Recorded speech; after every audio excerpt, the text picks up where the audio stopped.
Someone has hurt you, and you can't let it go. They were wrong, you were right. Anyone would be angry in your situation. The anger feels justified, even protective, like it's keeping you from being hurt again. But here's what's actually happening. This fire you're carrying is burning only you. It steals your sleep, poisons your peace, makes you tense at the mention of their name. The anger you thought was protecting you has become the cage. Tonight, you discover the key. 2,600 years ago, a teacher named Shariputra, the wisest disciple after the Buddha himself, stood before people carrying your exact burden. That day, he revealed 5 ways to transform anger immediately, not by forgiving them or pretending nothing happened, but by shifting where you place your attention right now. Each way uses one unforgettable image: finding clean cloth in a pile of garbage, clearing algae to reach pure water beneath, kneeling to drink from water pooled in an animal's footprint, a dying traveler saved by a stranger's compassion, jumping into a crystal-clear lake. 5 ancient ways, each perfect for a different kind of hurt, all leading to the same freedom. You have more tools than you realized. If it feels right, share where you're listening from tonight. Settle somewhere comfortable and let your breath slow. The first story begins now.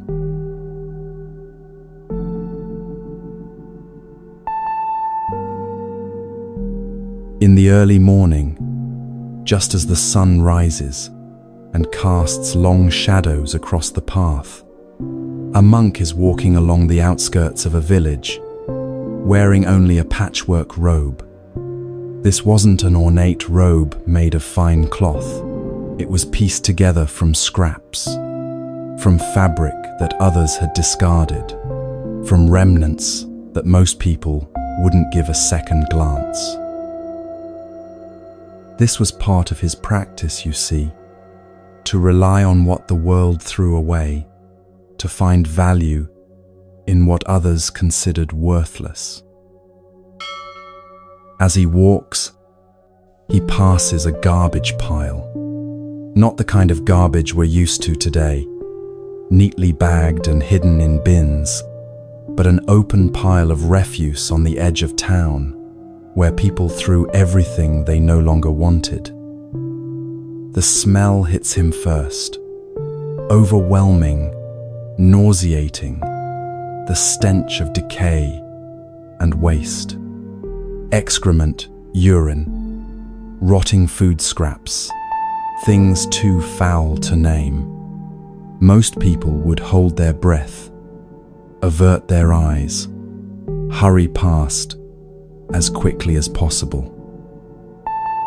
But this monk pauses, because among all that filth, among all that refuse and decay, he notices something.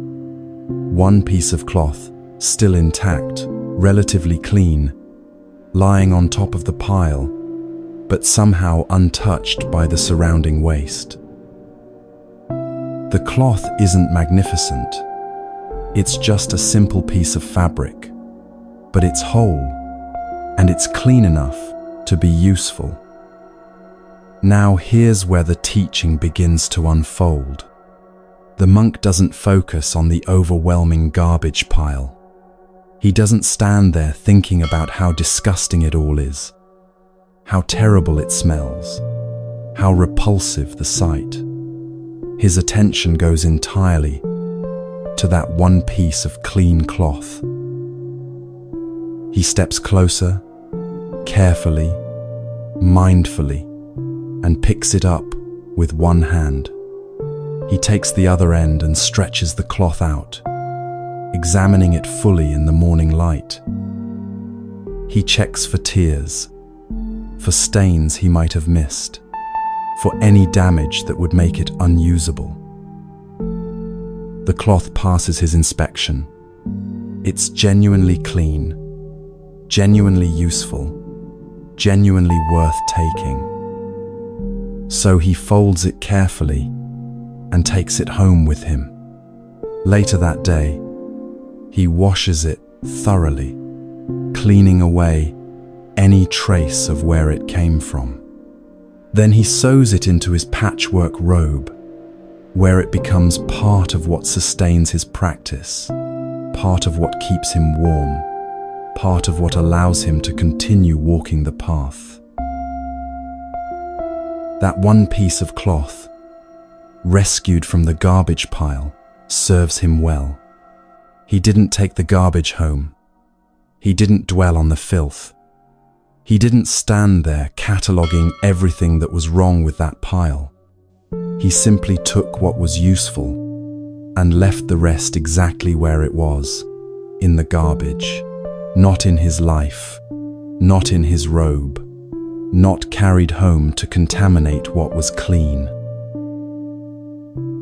This is the teaching Shariputra gave for the first kind of person who hurts you. Someone whose behavior toward you is mostly unkind, mostly hurtful, mostly harmful, but who occasionally, perhaps rarely, says something genuinely kind, or true, or helpful. Their actions create pain for you. They're unreliable, dismissive, neglectful, or actively cruel in what they do. But every once in a while, they speak a kind word. They offer genuine encouragement. They give feedback that's actually helpful. They say something true that you needed to hear. The natural human response is to reject it all. Too little, too late, we say. One kind word doesn't make up for everything else. They don't really mean it. If they cared, their actions would match their words.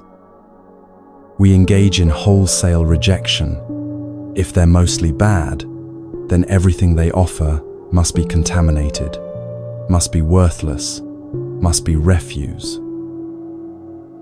And this feels like we're protecting ourselves, doesn't it? It feels like we're maintaining good boundaries, like we're not being fooled, like we're seeing clearly. But actually, we're the ones who suffer when we can't receive even the occasional, genuine kindness that appears. Here's what most people don't realize about this kind of rejection. When you refuse to take the clean cloth because it was surrounded by garbage, you're not punishing the person who hurt you. They probably don't even notice. What you're doing is keeping yourself in a state of absolute deprivation, standing beside something useful while insisting you have nothing.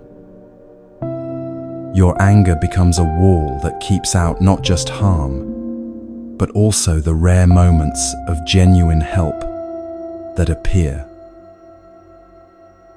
The teaching Shariputra offered is radically different. He's not asking you to pretend the garbage pile doesn't exist. He's not suggesting you ignore the harmful actions or make excuses for them. He's certainly not saying you should gather up the whole pile and carry it home. What he's teaching is this: when you see clean cloth in the garbage, take it. Examine it carefully. Make sure it's genuinely clean. And if it is, take it home.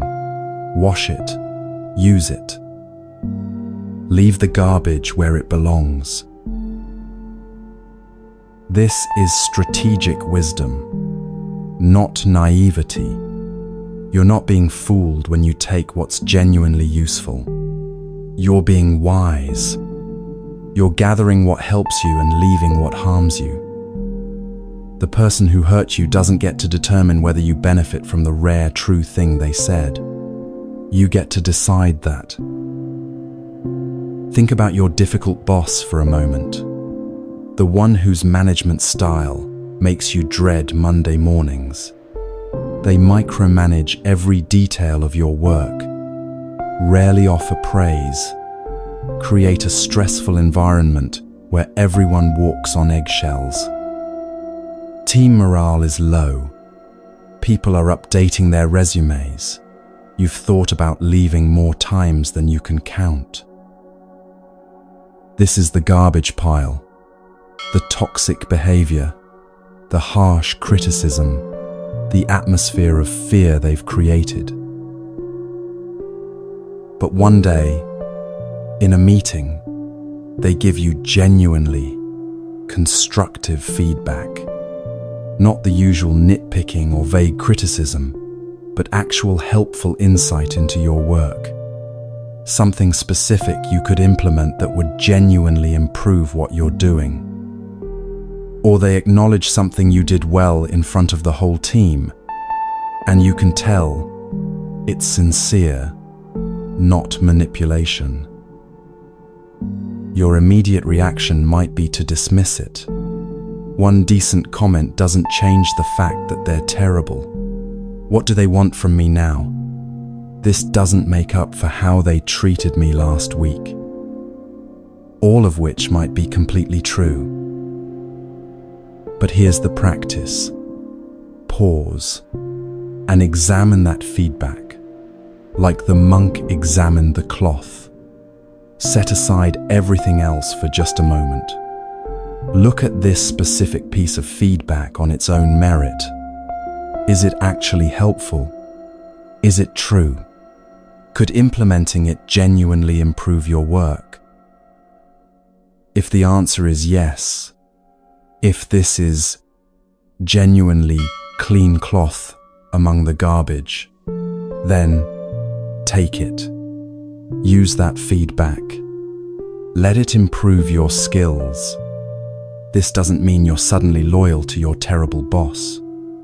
It doesn't mean you're staying in the toxic job. It doesn't mean you've forgiven their pattern of harmful behavior. It just means you're taking what's useful to you and leaving the rest. When you eventually leave that job, and you might, you leave with the skills that feedback helped you develop. You've washed the cloth, sewn it into your professional capabilities, and you carry it forward into the next opportunity. The garbage pile stays behind with them, but the clean cloth comes with you. Or think about a parent whose presence in your life has been complicated. Years of emotional neglect, of not being there when you needed them, of criticism instead of support, of their own struggles overwhelming their ability to truly see you. This is painful to carry, and the pain is real, and your feelings about it are completely valid.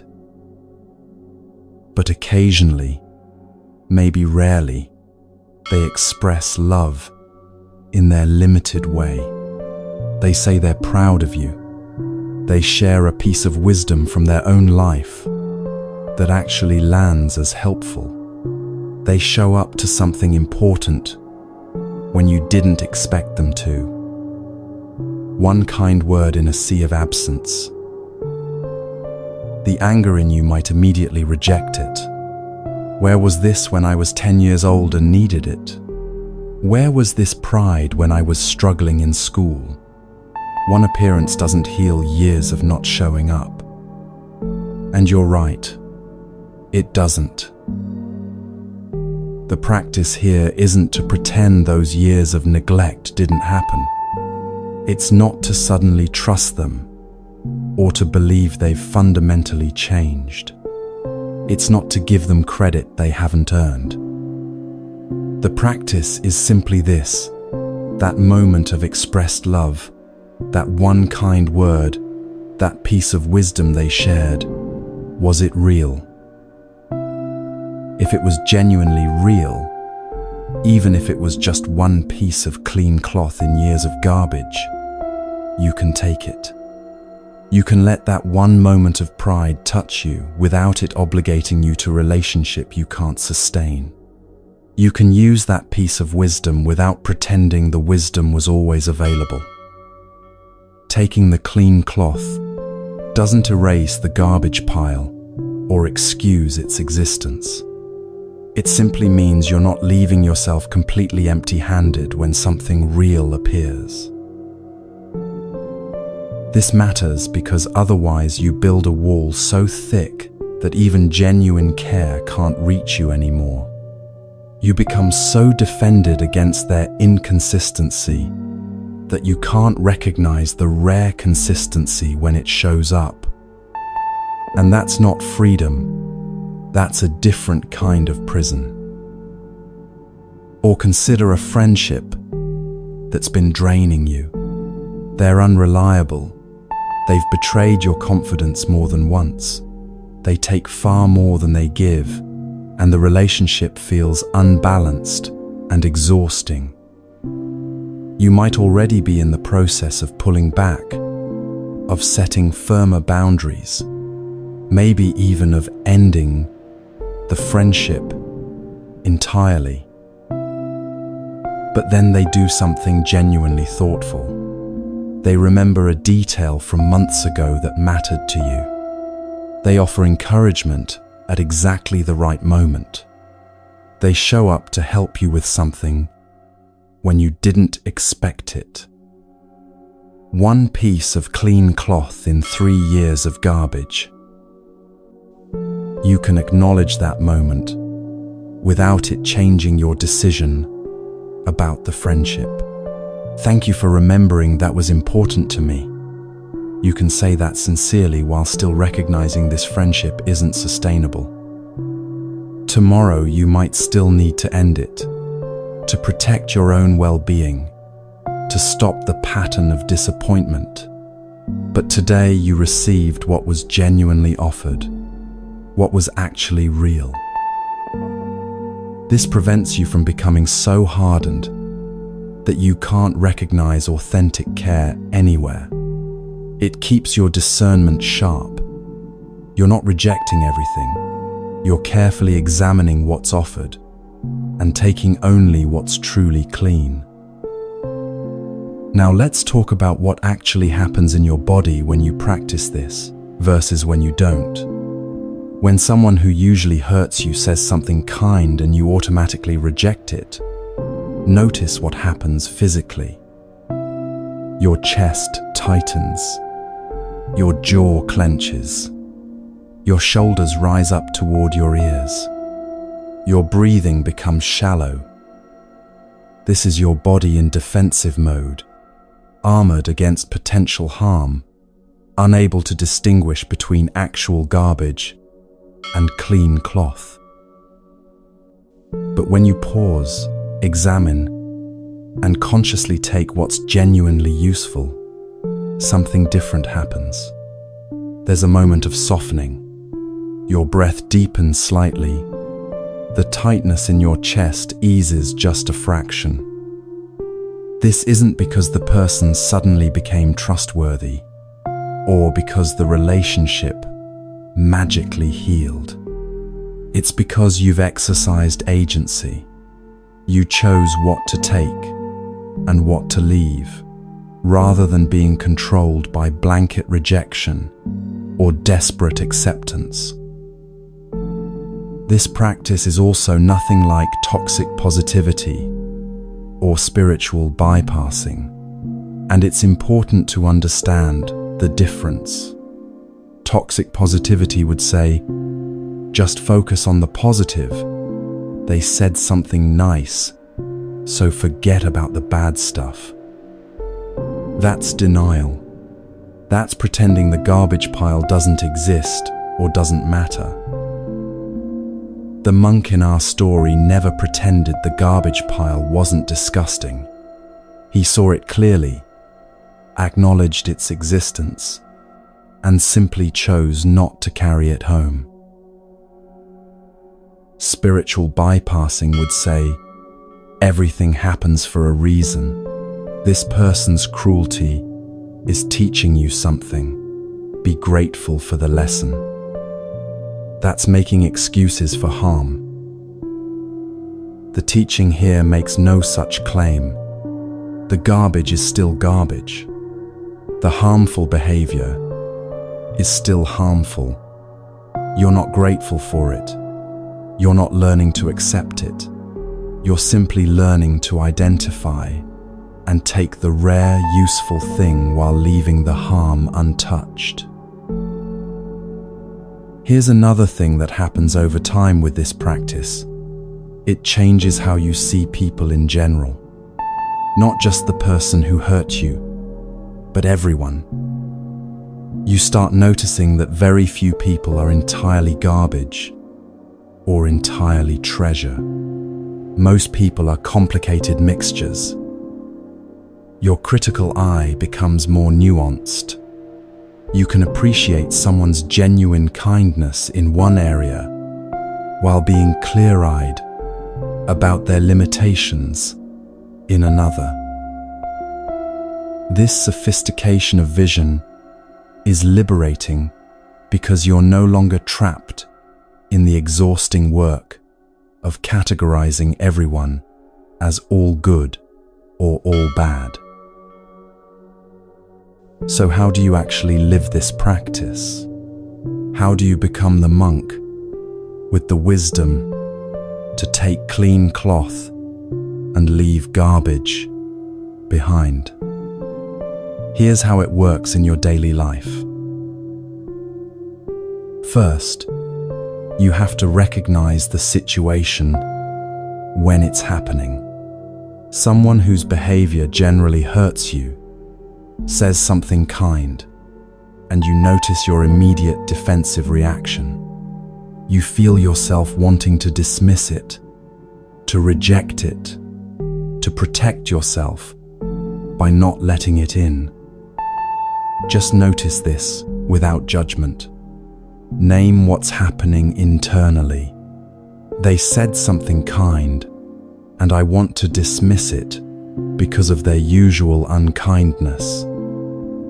Simply naming this creates a pause, a space between stimulus and response, a moment where you can choose instead of just react. Second, examine what they actually said or offered, like the monk examining the cloth. Take it out of the context of everything else for just this moment. Separate the specific thing they said from the pile of garbage it came from. Ask yourself honestly, is this particular thing helpful, true, or kind? Not, are they generally good to me? Because we already know the answer is probably no. But is this specific piece of feedback useful? Is this particular word of encouragement genuine? Is this bit of wisdom actually true? If it's manipulative, if there are strings attached, if it's backhanded or passive-aggressive, if it's designed to control or confuse you, that's not clean cloth.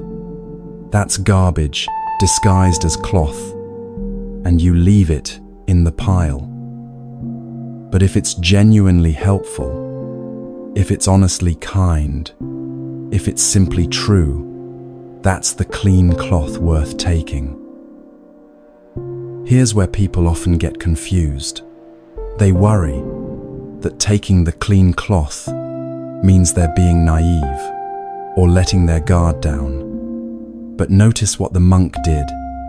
He examined the cloth thoroughly before taking it. He didn't just grab whatever was on top of the pile and assume it was fine. He checked it, tested it, made sure it was genuinely useful. You're doing the same thing. You're not blindly accepting everything they offer.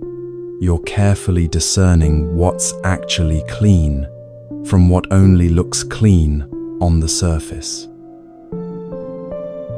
Third, if you determine it's genuine, receive it simply and without attachment.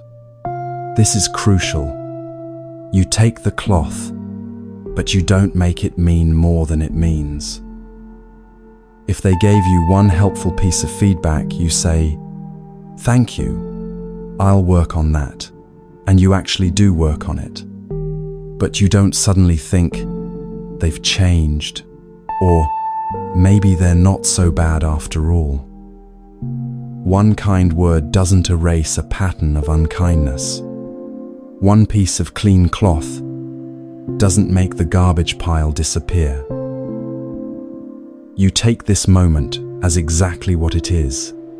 This moment, this one thing, nothing more and nothing less. This is the washing of the cloth. You're cleaning it of expectations, of false hope, of anything that would contaminate it. You're receiving what was genuinely offered without using it to build a fantasy that their whole nature has transformed. Fourth, you actively leave the garbage behind. This is as important as taking the cloth. The unkind actions, the pattern of harm, the overall toxicity, all of that stays with them, not in your heart. You don't pick it up and carry it home just because the cloth was in the pile. This is boundaries without bitterness. I can take your helpful feedback and still maintain firm limits on how you treat me. I can receive this kind word and still protect myself from your harmful behavior. I can acknowledge this genuine moment and still leave this relationship if it's destroying my well-being. The clean cloth doesn't obligate you to relationship with the garbage pile. It doesn't mean you owe them gratitude for their overall pattern. It doesn't mean you stay in harm's way, because occasionally something good appears. It simply means you've gathered what helps you and left what harms you exactly where it belongs. Fifth, actually use what you've gathered. This is sewing the cloth into your robe. If the feedback was genuinely helpful, implement it in your work. If the word of encouragement was real, let it strengthen you for the challenges ahead. If the piece of wisdom was true, integrate it into how you understand your life.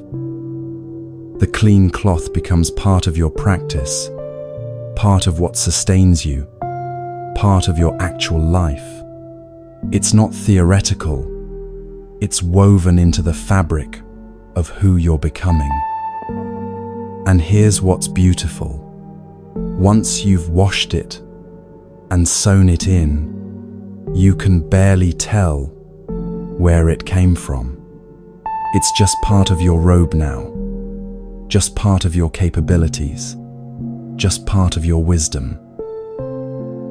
What transforms over time is your relationship with this kind of hurt. You develop real discernment, the ability to distinguish clean cloth from garbage disguised as cloth from actual refuse. You become free from all or nothing thinking. You don't need people to be perfectly good to receive anything from them, and you don't need them to be perfectly evil to protect yourself from them. You can hold complexity. They're harmful in these specific ways, and occasionally helpful in this specific way. Both can be true simultaneously. This sophisticated understanding liberates you from the exhausting binary of all good or all bad. Most importantly, you're no longer controlled by their inconsistency. When they're unkind, you're not devastated because you weren't depending on them for all your nourishment. When they're occasionally kind, you're not trapped because you're only taking what's genuinely useful, not swallowing the whole pile out of desperate need. You become the wise monk, walking past garbage piles with clear eyes, not pretending they don't exist, not denying they smell terrible, not making up stories about how they're actually beautiful. Just seeing clearly what's there, taking what's genuinely useful, and leaving the rest behind without a second thought. This is freedom. The person who hurt you doesn't get to make you reject even the rare good they offer. The garbage pile doesn't get to contaminate the genuinely clean cloth. You're no longer a victim of their inconsistency. You're a discerning practitioner who knows exactly what to carry and what to leave behind. And the anger, the burning you felt at the beginning of this teaching, it transforms when you realize you have this choice. You don't have to carry the whole garbage pile to prove they were wrong. You don't have to reject everything to maintain your boundaries. You can be both protected and receptive, both wise and open, both discerning and free.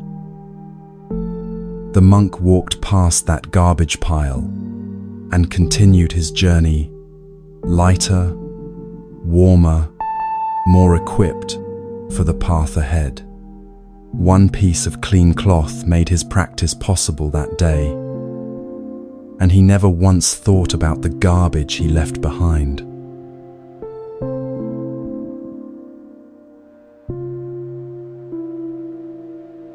The second way begins on a day when the heat is almost unbearable.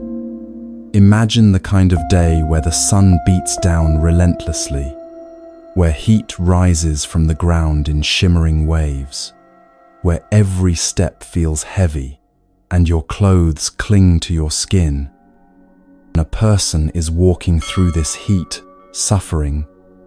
Their body is covered in sweat, their throat is parched, their skin feels sticky and uncomfortable.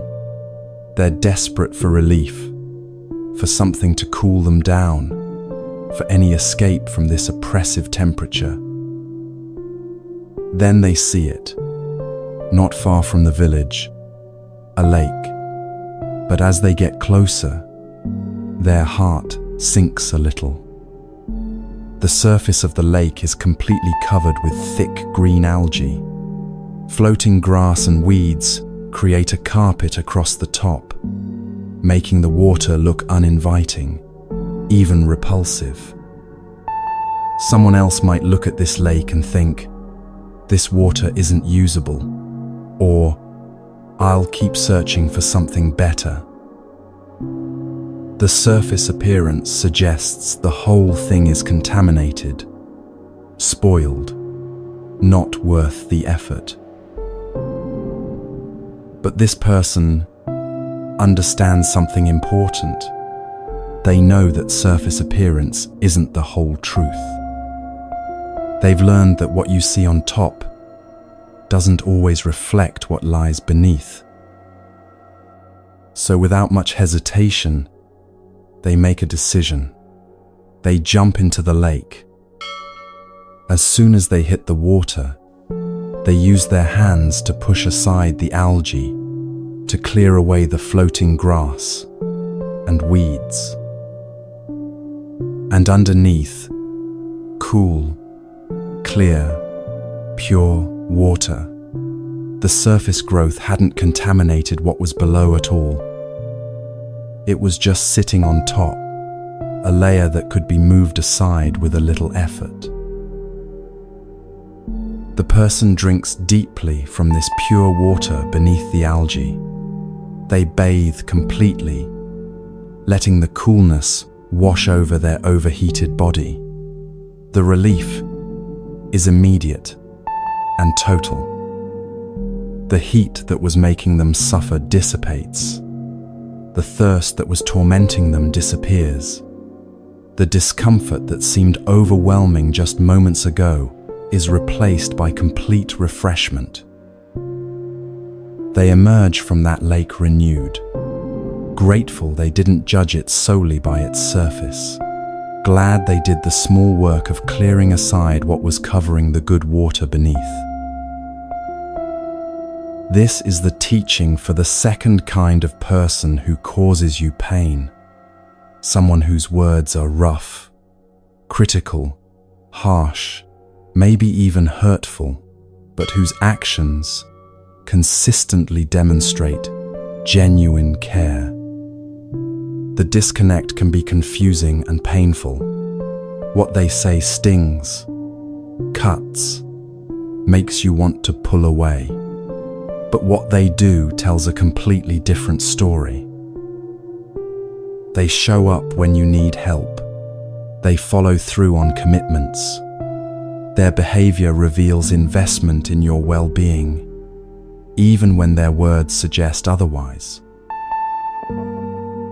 The natural human response to harsh words is to focus entirely on them. When someone speaks to you roughly, criticizes you sharply, or delivers feedback without any cushioning, you feel wounded. The words sting. They replay in your mind. You might lie awake thinking about what they said and how it made you feel. And in that wounded state, it becomes almost impossible to see their caring actions. The algae on the surface is so off-putting that you never discover the pure water beneath. But here's what makes this situation different from the first way we explored. With the garbage pile and the clean cloth, the person's actions were the problem, and their words were occasionally helpful. Here, it's reversed. Their words are the problem, but their actions consistently show care. This pattern often comes from cultural or generational differences in how people express love and concern. Some people grew up in environments where verbal affection was considered weakness, or where directness was valued over gentleness. Others experience such hardship that they learn to hide vulnerability behind rough exteriors. Still, others simply never develop the skill of articulating care in words, even though they feel it deeply and demonstrate it constantly through what they do. Understanding this context matters because it helps you stop taking their harsh delivery personally. Their inability to speak gently isn't about you or your worthiness of gentle treatment. It's their limitation, their unhealed place, their missing skill. When you understand this, the algae becomes less offensive because you recognize it's just what grows on their particular lake. It's not a judgment on whether you deserve clean water. Shariputra's teaching here is clear. Don't be deceived by the surface. Do the work of pushing aside the harsh words to reach the genuine care beneath. Like jumping into the algae-covered lake, this requires a little effort on your part. You have to be willing to look past immediate surface impressions to see what's actually there. But the refreshment you find, the real care, the consistent support, the demonstrated love, makes that small effort worthwhile. Think about a parent who never learned to say, "I love you," or "I'm proud of you." Instead, when you share your career plans, they say, "Why are you wasting time on that?" When you make a decision they don't understand, they call it stupid. When you express emotion, they tell you you're being too sensitive. These words land like blows. They hurt.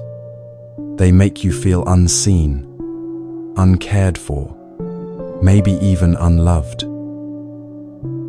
But then look at what they actually do. They show up to every important event in your life, even when it's inconvenient. When you're struggling financially, help appears without you having to ask. They call to check in regularly, even if the conversations are awkward. When you're in crisis, sick, heartbroken, facing real difficulty, they drop everything to be there.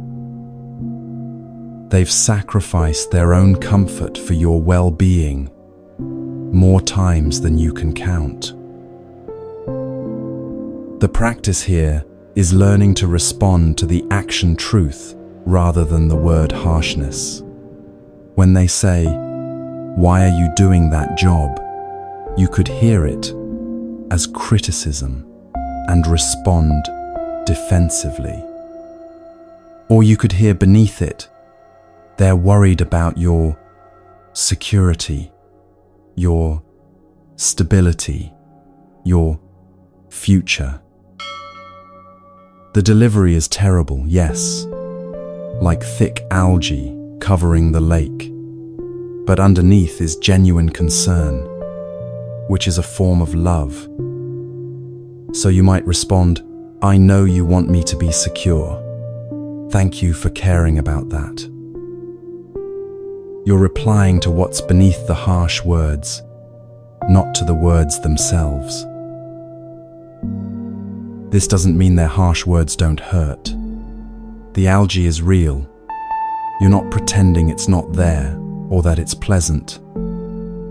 You feel the sting of criticism, the pain of harsh delivery, but you're choosing not to let that surface layer block you from the care that exists underneath. You're doing the small work of clearing aside the algae to reach the pure water of their demonstrated love. Or consider a mentor or teacher whose feedback feels brutal. They tell you this work is sloppy without any softening preamble. You're not thinking clearly here, stated as blunt fact, not gentle suggestion. You can do better than this. No praise sandwich, no cushioning, just direct assessment. Every session with them leaves you feeling raw, exposed, maybe even inadequate. But look at what they actually do. They invest hours reviewing your work when they could be doing other things. They open doors for you, make introductions, advocate for your advancement to people who matter. When you need guidance, they're consistently available. They give you opportunities that others don't receive. Their actions reveal that they believe in your potential and are invested in your growth, even though their words feel harsh and their delivery lacks warmth. The practice is recognizing that the criticism is harsh because they care about your excellence.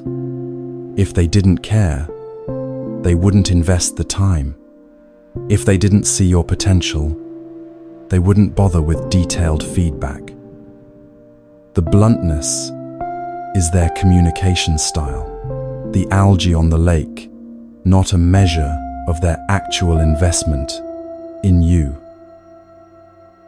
You can take the feedback seriously without taking the tone personally. This work is sloppy, becomes information you use to improve rather than a wound you carry. You've cleared aside the harsh delivery to access the genuine guidance beneath. Or think about a friend whose tongue is sharp to the point of rudeness. In front of others, they might say, "That outfit doesn't work," or "You're making a mistake," without any sugar coating. When you're venting about a problem, they interrupt with, "Stop complaining and do something." Their words can feel unsupportive, even unkind, especially when delivered publicly or at vulnerable moments. Yet watch what they do. When someone talks badly about you behind your back, this friend defends you fiercely. At 2 a.m, when you call in genuine crisis, they answer and show up. They've proven their loyalty through years of consistent presence. They tell you hard truths that no one else will say, which sometimes is exactly what you need, even if it's uncomfortable to hear. Their actions demonstrate a depth of friendship that their sharp words might make you miss if you're only listening to the surface. The practice is valuing the depth over the surface. Yes, their delivery is rough. The algae is thick on this lake. But the loyalty beneath, the consistency of showing up, the willingness to tell truth instead of comfortable lies, this is the pure water you'd miss if you only judged by how things sounded. You might even say to them directly, "I know you care," even when your words are rough, which acknowledges both the algae and the water beneath, and sometimes helps them learn to express care more gently over time. Now let's talk about how you actually live this practice in your daily life. How do you become the person who jumps into algae-covered lakes because you understand what lies beneath? First, when harsh words land, let yourself feel the sting. Don't suppress it or pretend it doesn't hurt. The algae is unpleasant. Acknowledge that reality. Name what's happening. Their words are rough, or that delivery was harsh, or what they said stung. This naming is important because it keeps you honest about the surface reality while preparing you to look beneath it. You're not pretending the algae is beautiful or pleasant. You're seeing it clearly for what it is, and then choosing to look deeper. Here's what happens in your body when you do this naming. The hurt doesn't disappear, but something shifts. Instead of spiraling into, "They don't care about me," or "I must not matter to them," you simply register, "Those words were delivered harshly." This keeps the hurt from expanding into a story about your worth or their feelings for you. The algae stays algae, unpleasant surface growth, instead of becoming evidence of contaminated water all the way through. Second, deliberately shift your attention from what they said to what they actually do. This is the movement from surface to depth, from algae to water.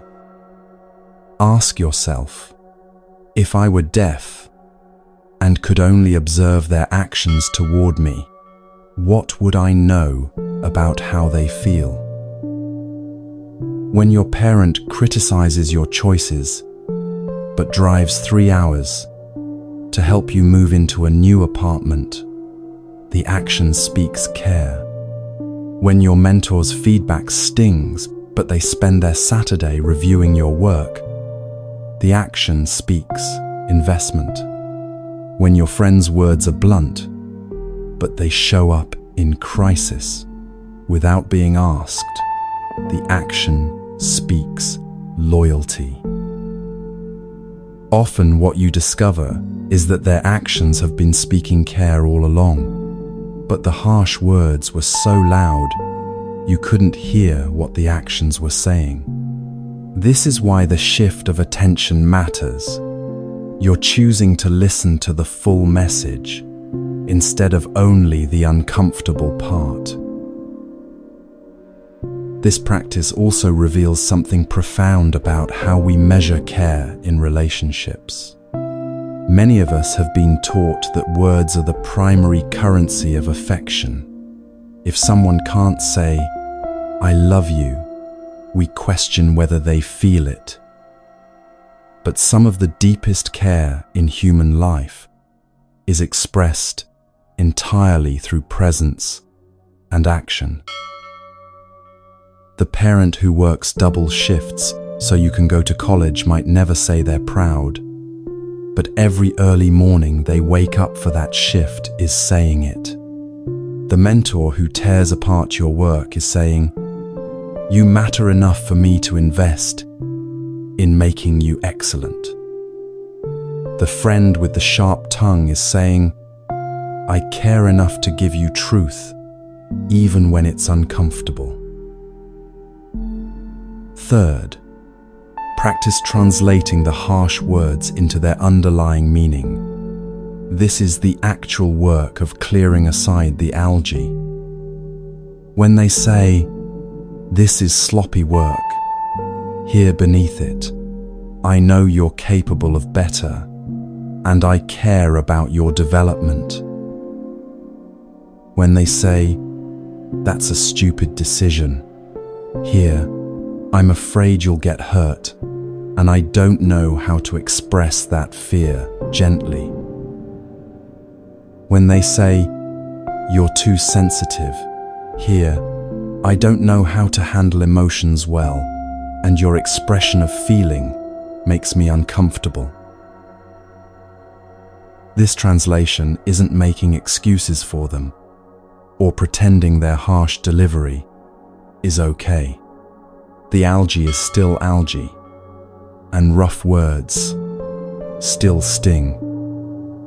But you're choosing to focus on what they're actually trying to communicate beneath their poor verbal skills. You're pushing aside the surface layer to reach what matters: the care, the concern, the investment that their actions consistently demonstrate. Fourth, respond to the depth rather than the surface. This is where the practice becomes visible in your actual interactions. When they ask harshly, "Why are you wasting time on that?" instead of defending yourself against the criticism, you might say, "I know you worry about my stability. I appreciate that you care." You're acknowledging the concern beneath the harsh question rather than arguing with the words on the surface. This response often surprises them because you're hearing what they haven't learned to say directly. Sometimes, not always, but sometimes, this depth response gradually teaches them better communication. When you respond to their underlying care, instead of their harsh delivery, they may slowly learn to express that care more directly. But even if their words never soften, you're benefiting because you're receiving the actual care that's available rather than being blocked by poor delivery. Watch how relationships transform when you consistently respond to depth instead of surface. That critical parent might still use the same rough words, but the sting lessens because you know what they really mean. Your conversations become less defensive because you're not arguing with their delivery. You're connecting with their actual message. The relationship becomes less exhausting because you're not constantly wounded by how they talk when you can see clearly how they care. Fifth, you can set boundaries on the words while still receiving the actions. This is sophisticated practice. You're not choosing between accepting everything or rejecting everything. You can say, "I hear that you care about me, and I also need you to speak to me more gently." Both things can be true, and both can be honored. You're essentially saying, "I'm grateful for the pure water beneath the algae, and I'm also asking if we can work on clearing some of this algae together." Sometimes they can meet you there, learning gradually to match their words to their actions. Sometimes they can't or won't, and you have to keep doing the work of clearing algae yourself if you want to access the care beneath. Either way, you've been honest about both the surface problem and the depth reality. What's important to understand is that this practice doesn't make you a doormat for verbal abuse. There's a difference between harsh delivery that comes from poor communication skills and deliberate cruelty designed to harm. The person whose words are rough, but whose actions consistently show care, is like the algae-covered lake, unpleasant surface, pure water beneath. But someone whose harsh words are meant to control, manipulate, or wound you, and whose actions don't demonstrate genuine care, that's different entirely. That's not algae on pure water. That's contamination all the way through. The practice is learning to tell the difference. Here's how you tell the difference. Look at the pattern of their actions over time, not just isolated moments. Do they consistently show up for you? Do they follow through on what matters? Do their behaviors demonstrate investment, even when their words are harsh? If yes, that's algae on pure water, worth the work of clearing aside. But if their actions are as harmful as their words, if they're unreliable and unkind in both word and deed, then you're looking at a different situation that requires different wisdom. Pay attention also to whether the harsh words escalate or remain consistent. Algae on a lake doesn't grow thicker each time you visit. It's just there, a surface, reality you learn to work with. But verbal abuse typically escalates over time, becoming more cutting, more personal, more designed to wound. That escalation is a sign you're dealing with something other than poor communication skills. The transformation that happens when you practice this way is profound. You become less wounded by delivery when you can see caring actions clearly. Harsh words still register. You're not numb to them, but they don't devastate you because you're reading the full message, not just the unpleasant wrapper it comes in. You develop a skill that serves you in every relationship, the ability to read beneath surface communication to what's actually being expressed through behavior. This makes you wiser in general because you're not fooled by smooth words that aren't backed by action, and you're not missing genuine care that's clumsily expressed. You become someone who can discern depth from surface across all areas of life. Most importantly, you're not deprived of care just because it's delivered roughly. Some people who love you most deeply will never learn to say it in ways that feel warm and gentle. Their care will always come with algae on top. That's their limitation, their struggle with verbal expression. But if you can't push aside that algae, you'll go through life thinking they don't care when actually they've been showing you care constantly through their actions. You'll die of thirst standing next to a lake full of pure water, simply because the surface didn't look inviting. This practice liberates you from that particular suffering. You learn to jump into algae-covered lakes with confidence because you know what lies beneath. You learn to hear, "Why are you doing that?" And no, it often means, "I love you and worry about you." You learn to receive, "This work is sloppy as I believe in your potential to do better." You learn to recognize "Stop complaining" from a loyal friend as "I care enough to tell you truth instead of comfortable lies." And something else happens too. Your own communication often improves.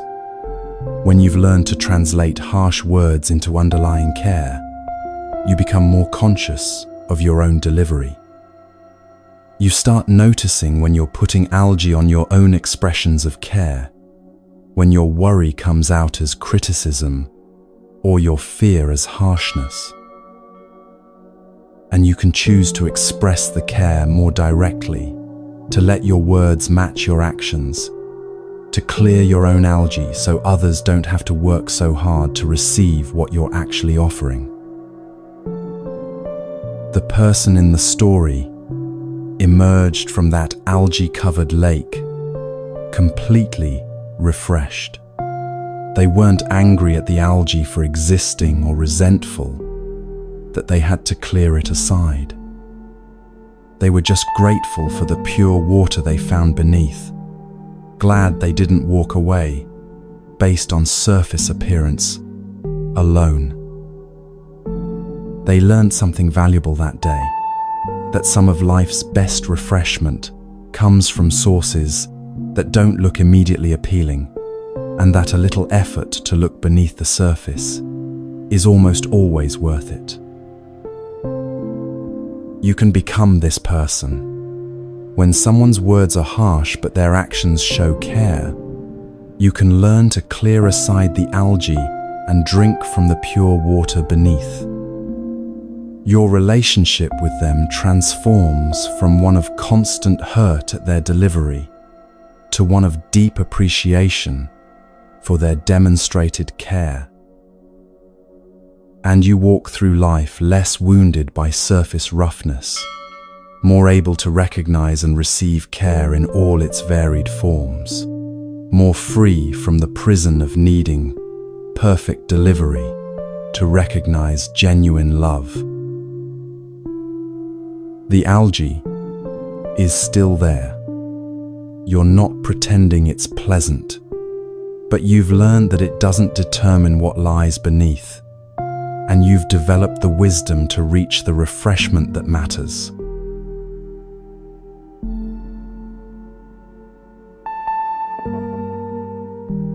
The fourth way begins in a place far from any help. Picture a vast wilderness, empty land stretching in every direction, no villages visible on the horizon, no paths leading to safety. A person is traveling through this remote territory alone, making their way across difficult terrain, with nothing but determination to reach their destination.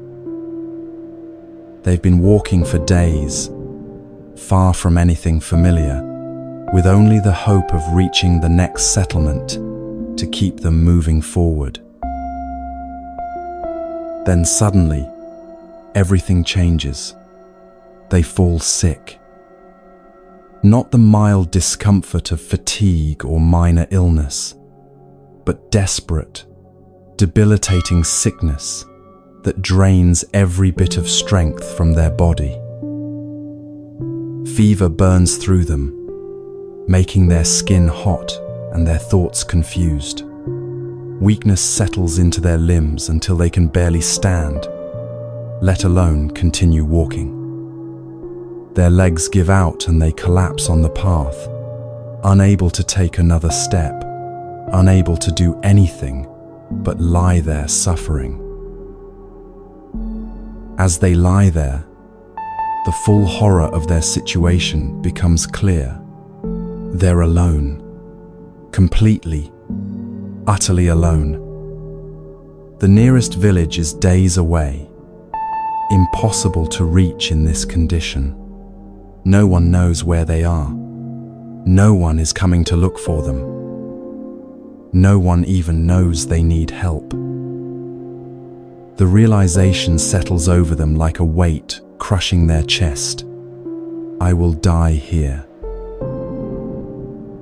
This isn't dramatic thinking or fear exaggerating the situation. It's simple reality. Without help, without medicine, without even water or shelter, a person this sick, in this remote place, will not survive. They know it with absolute certainty. Death is approaching, not someday in the distant future, but soon, perhaps within hours or days. And there's nothing they can do about it.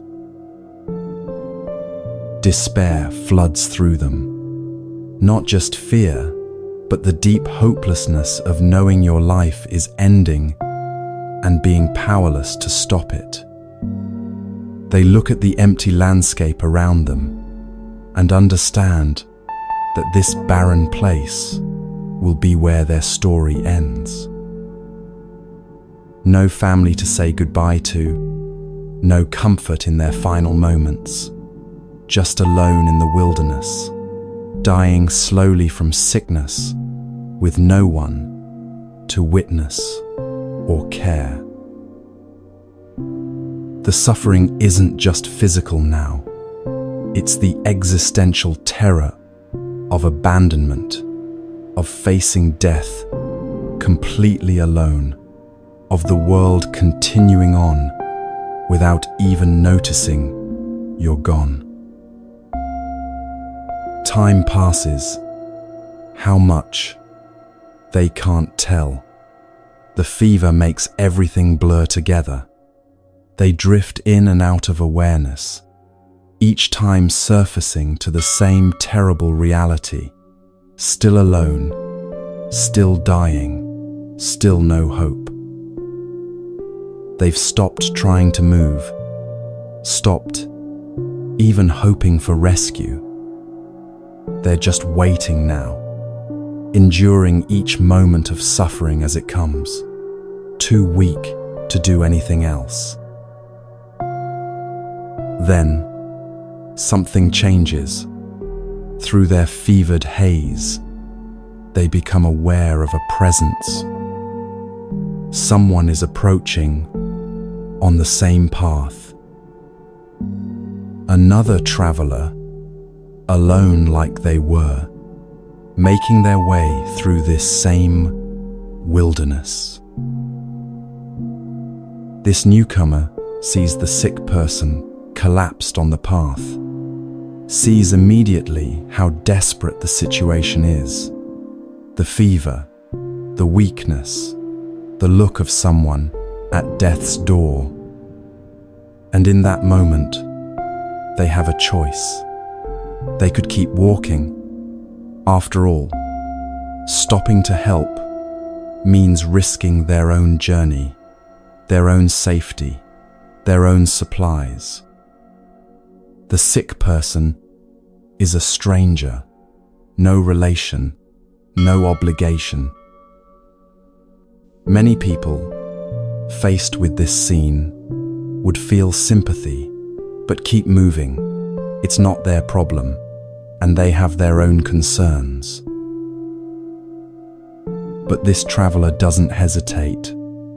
They immediately kneel beside the sick person and reach out, taking their hand. "I will help you," they say simply. Just those 4 words, but in that moment they mean everything. The difference between death and life, between abandonment and care, between despair and hope.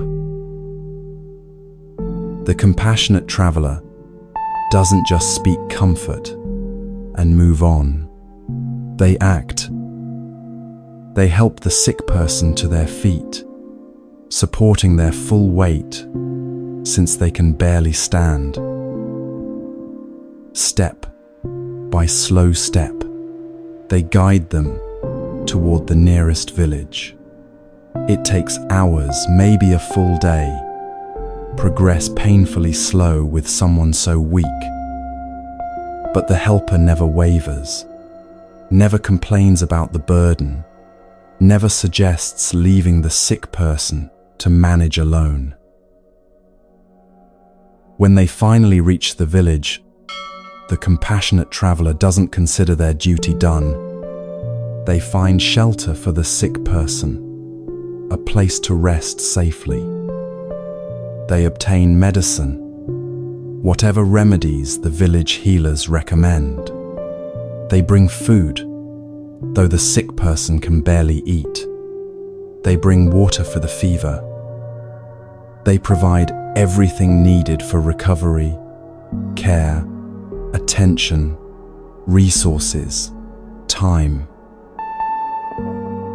They stay through the worst of the illness, through the nights when fever rages, and the days when weakness makes even sitting up impossible. They tend to needs that are undignified and difficult.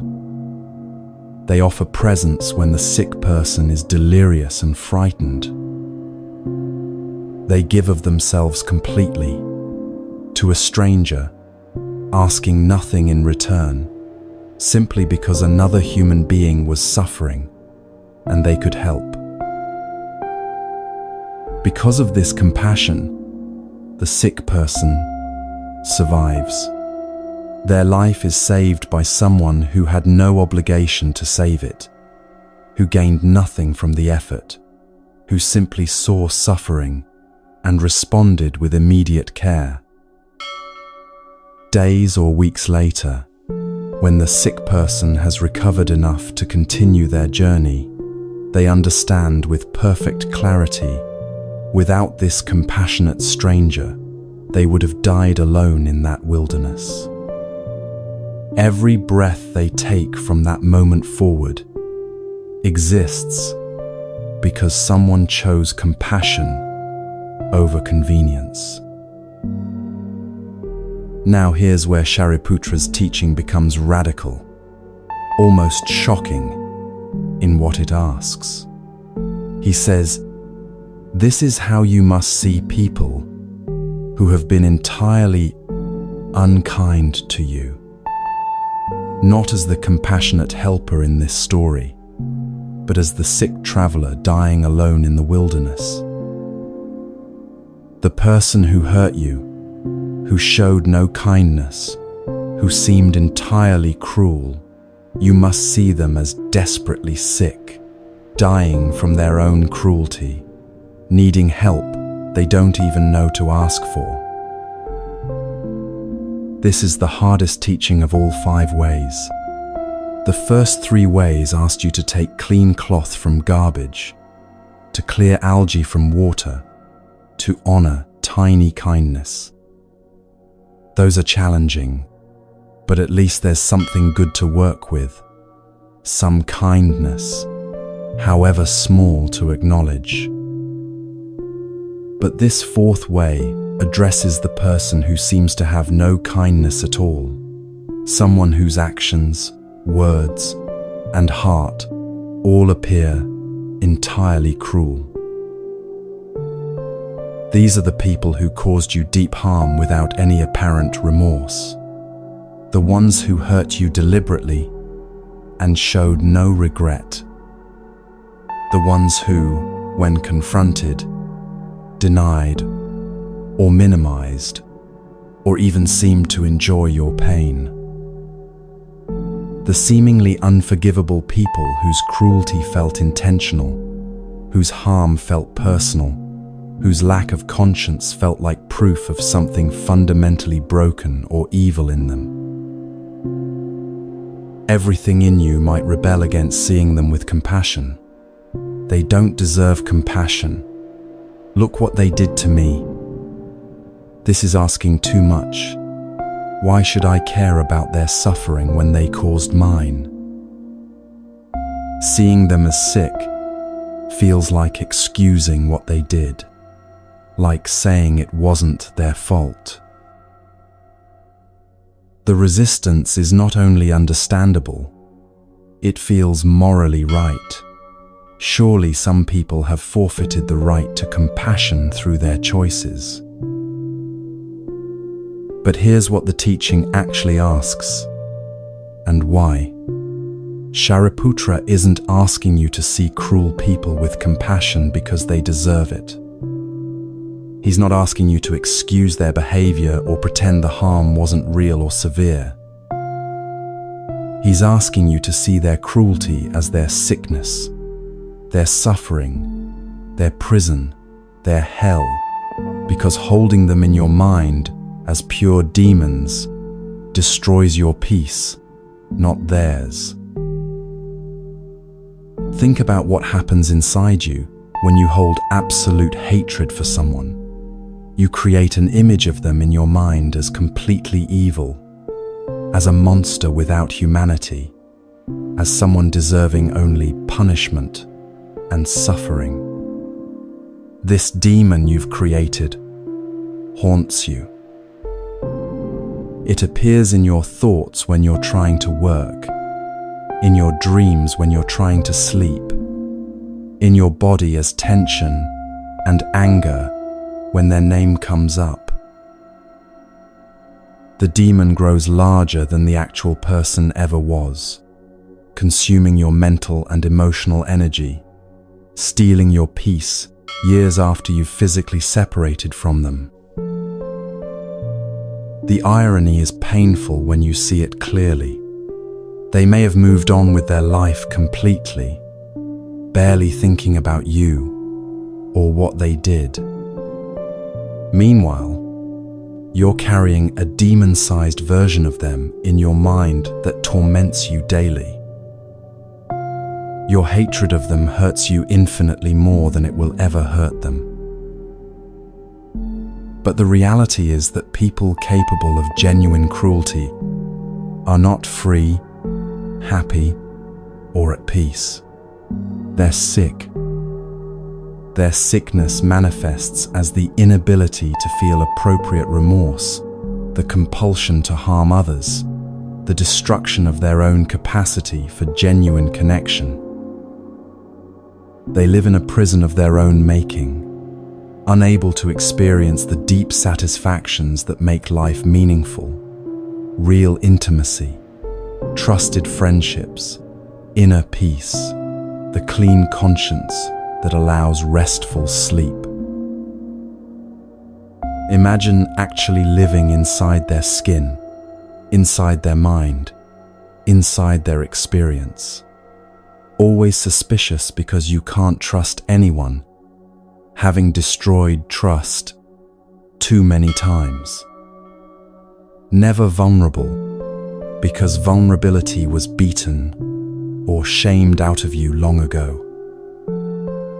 Never at peace because there's always a need to control, to dominate, to defend against perceived threats. Always empty inside, trying desperately to fill that emptiness with power over others, with control, with the momentary satisfaction of making someone else feel small, but it never works. The emptiness remains, demanding more cruelty to feed it. This is not an enviable existence. This is not freedom or power or satisfaction. This is a hell realm of their own construction, and they're trapped in it. They're the sick traveler in the wilderness, except their sickness is invisible, and their wilderness is internal. And most tragically, they don't even know they're dying, because the sickness has destroyed their ability to recognize their own suffering. Consider someone who abused you deeply and shows no remorse, perhaps even denies it happened. The thought of having compassion for this person might feel like betraying yourself, like minimizing what they did, like siding with them against your own pain. So let's be absolutely clear first. Protect yourself completely from this person. Never have contact again if that's what you need. Pursue legal consequences if that's appropriate. Your anger at what they did is completely justified and healthy. None of this teaching asks you to suppress that anger or pretend the harm was acceptable. Now the difficult part. Can you see that their capacity for cruelty without remorse is their sickness, their prison? They've destroyed their own humanity to the point where they can harm others and feel nothing. They live in an internal wasteland where real connection is impossible, where trust doesn't exist, where they're fundamentally alone, even when surrounded by people they control through fear. They will likely die without ever knowing what it feels like to be genuinely loved, or to love genuinely, without ever experiencing the peace that comes from a clean conscience, without ever feeling truly safe or truly satisfied. This doesn't excuse what they did to you. The sickness doesn't make the harm less real. But seeing them as sick rather than as demons changes something crucial in your mind. The demon in your imagination has power. It haunts you, controls you through fear and hatred, keeps you imprisoned in anger long after you've escaped the actual person. But a sick human, trapped in the consequences of their own cruelty, doesn't have that same power over your peace. Or think about a friend who betrayed your trust fundamentally, shared your secrets maliciously, lied to your face repeatedly, perhaps even worked to undermine your relationships or reputation. When you confronted them, they showed no genuine remorse, just deflection or excuses, or even seemed to enjoy that they'd hurt you. Years have passed. You've cut them out of your life completely, but the anger still burns. You still rehearse what you should have said, still imagine scenarios where they face consequences, still feel your body tense when you hear their name. Their capacity for betrayal without remorse is their sickness. They've damaged their own ability to have genuine friendship with anyone. Every relationship they have now is probably shallow, transactional, marked by the same manipulation and betrayal that destroyed yours. They don't trust others because they themselves are untrustworthy, and they're not trusted by others for the same reason. They've created a life where deep friendship, the kind that sustains you through hard times, that knows you fully and loves you anyway, is impossible. That's not a life anyone would choose if they understood what they were giving up. It's a sickness, a poverty of being, a hell they carry with them everywhere. Your hatred of them doesn't add to their suffering. They're already living in the natural consequences of their choices. But your hatred definitely adds to your suffering. It keeps you bound to them emotionally years after you've separated physically. It poisons your ability to trust new friendships because you're always watching for signs of betrayal. The hatred you carry hurts you far more than it will ever hurt them.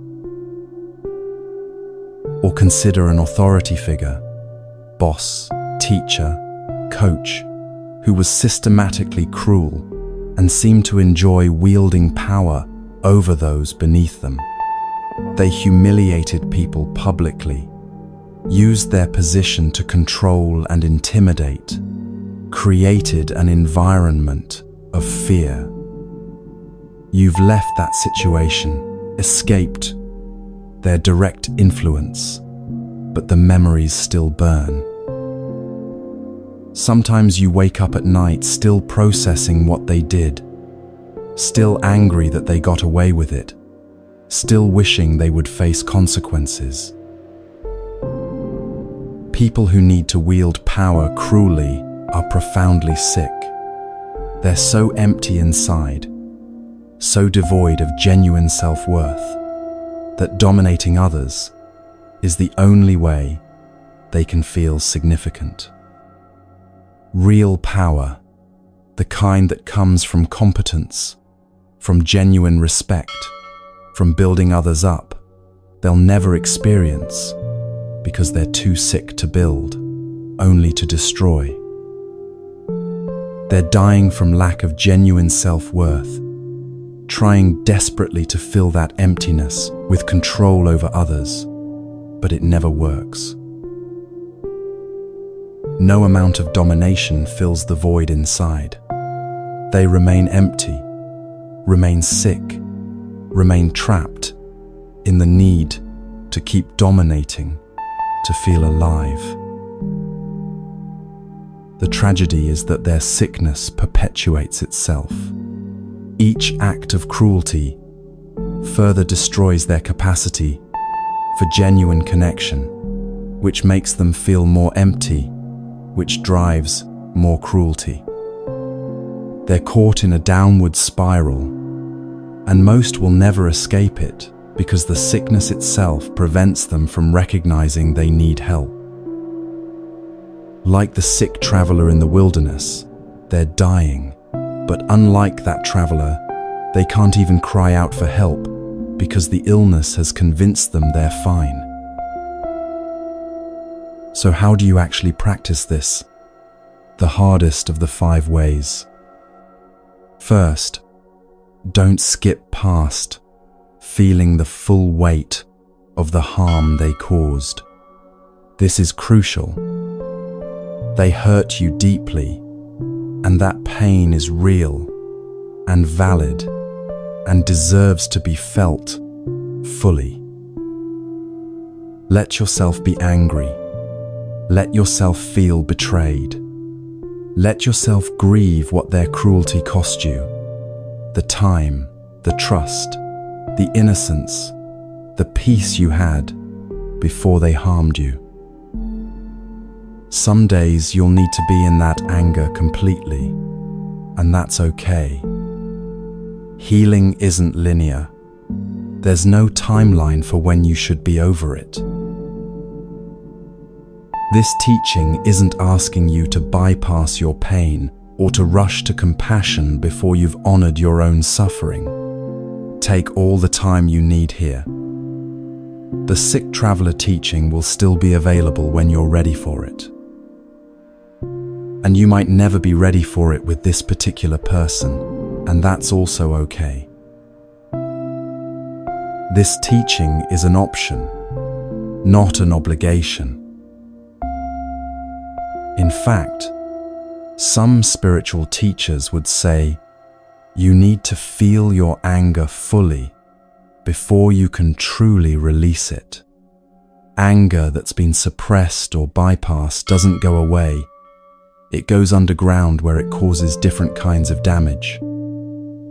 So honor your rage. Write letters you never send. Scream into pillows. Talk to therapists who can hold space for the full weight of what was done to you. This isn't wallowing in anger. It's allowing appropriate emotional processing of real harm.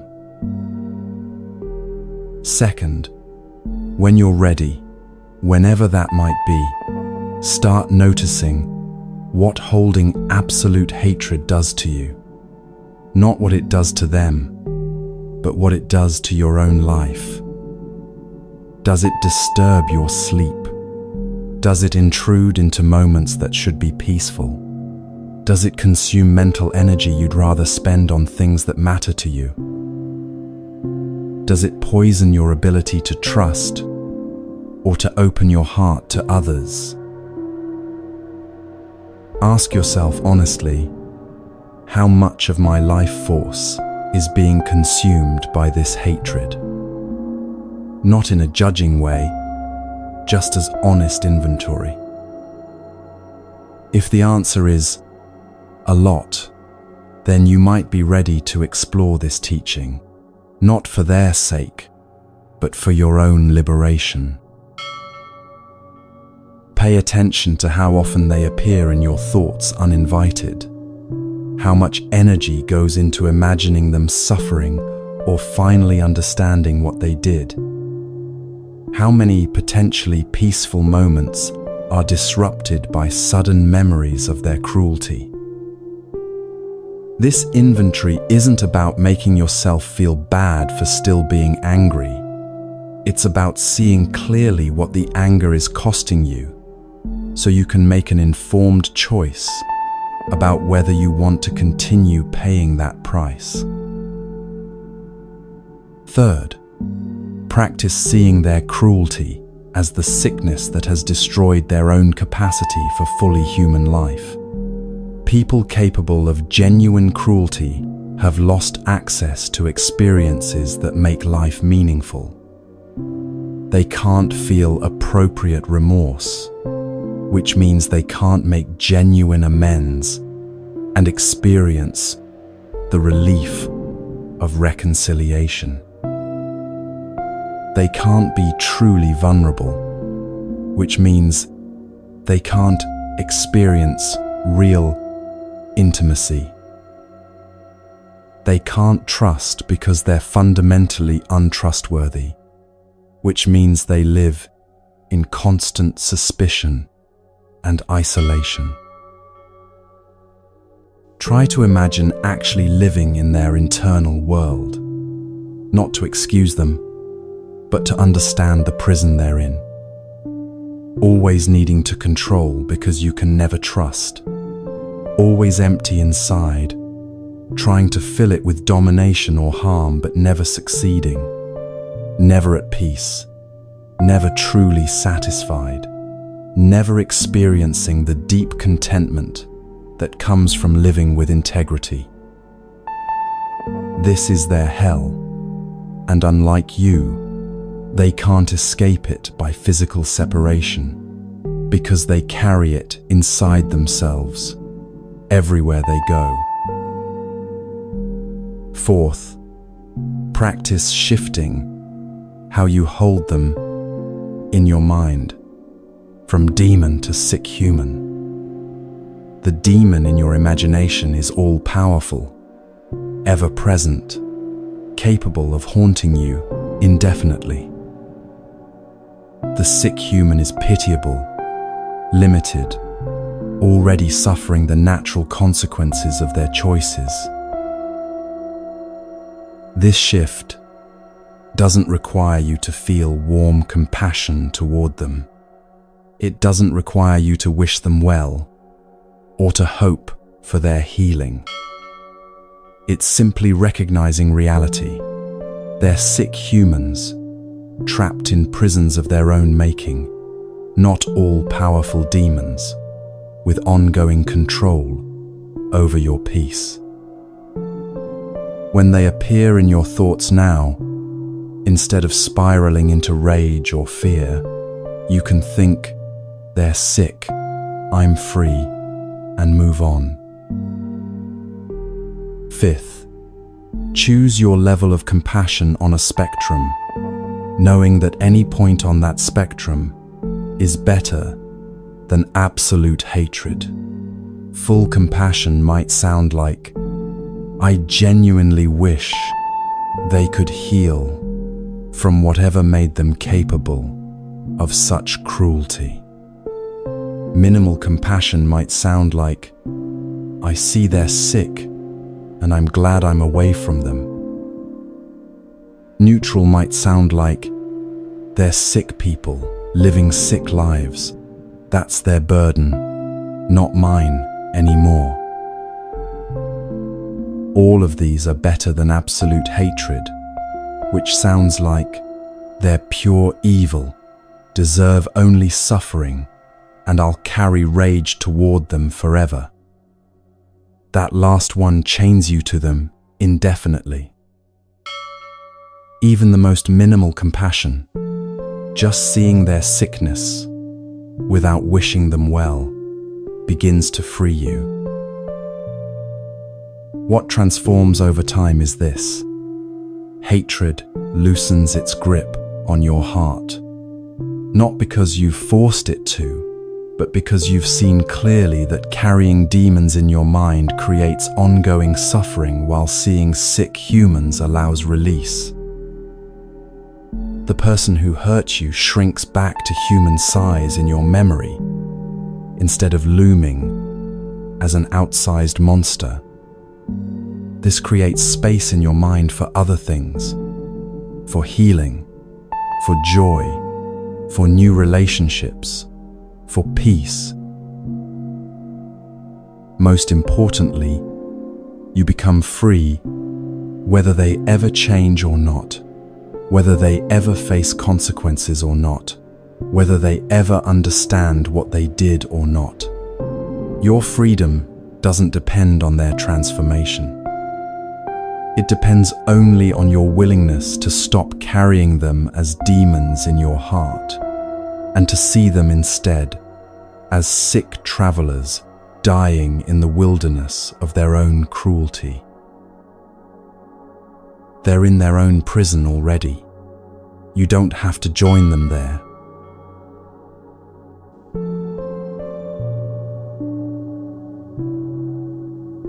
The fifth way begins on another hot day, the kind that makes you desperate for relief. A person is walking under the blazing sun, their body covered in sweat, their clothes sticking uncomfortably to their skin. Every step feels heavy, the heat pressing down on them like a physical weight. Their throat is dry, their skin flushed and burning, and all they can think about is finding water, finding shade, finding anything that might offer escape from this relentless temperature. As they approach the village, something catches their eye. Not far ahead, a lake. But this isn't like the algae-covered lake from the second way. This lake is different. Immediately, obviously different.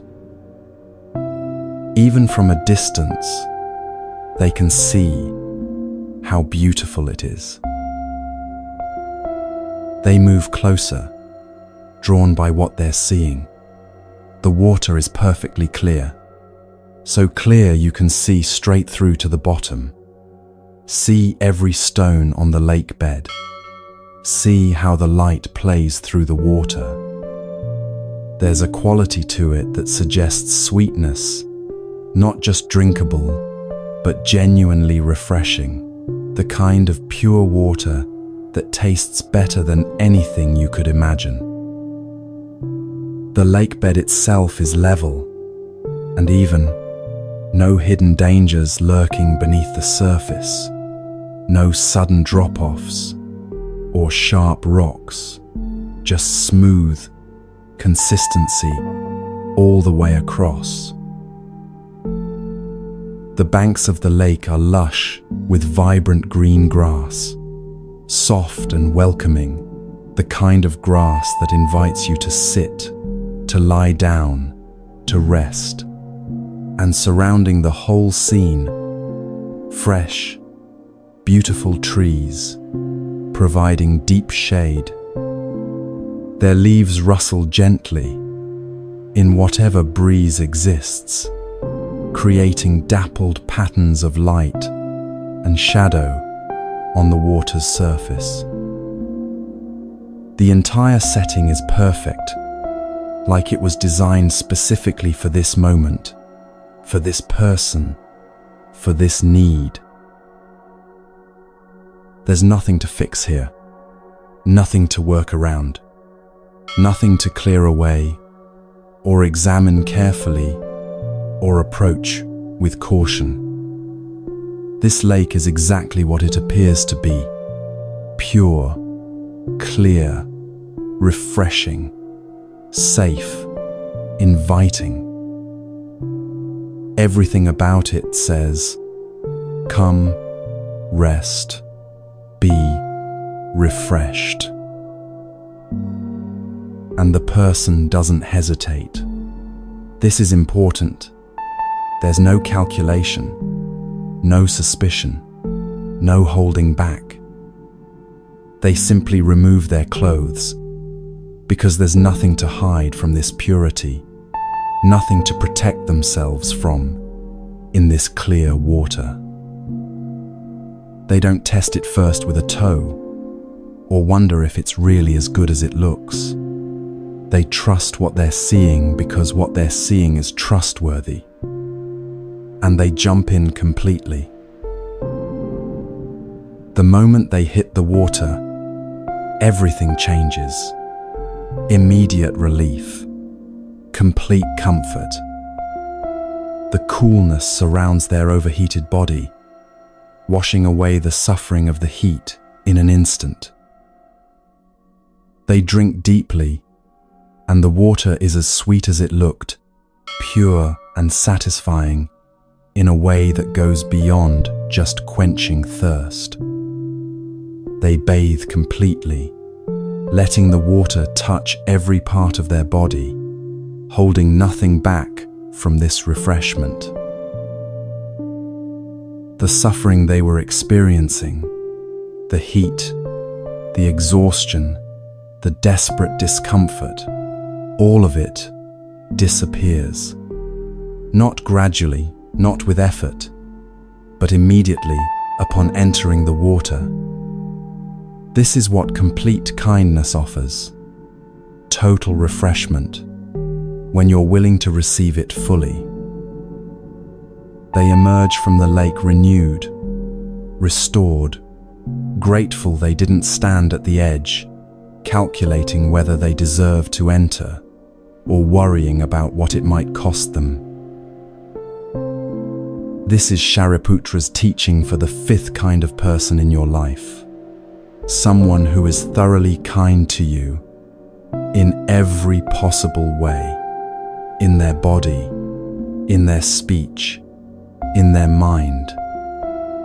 Their actions consistently demonstrate care. Their words build you up, encourage you, speak truth with gentleness. And their heart toward you is genuinely pure, wanting your well-being with no hidden agenda, no strings attached, no ulterior motives.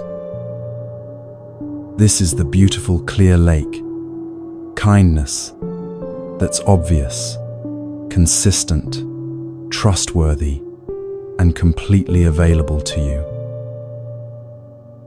You might think, well, course, I'd receive that kind of kindness. This teaching seems obvious.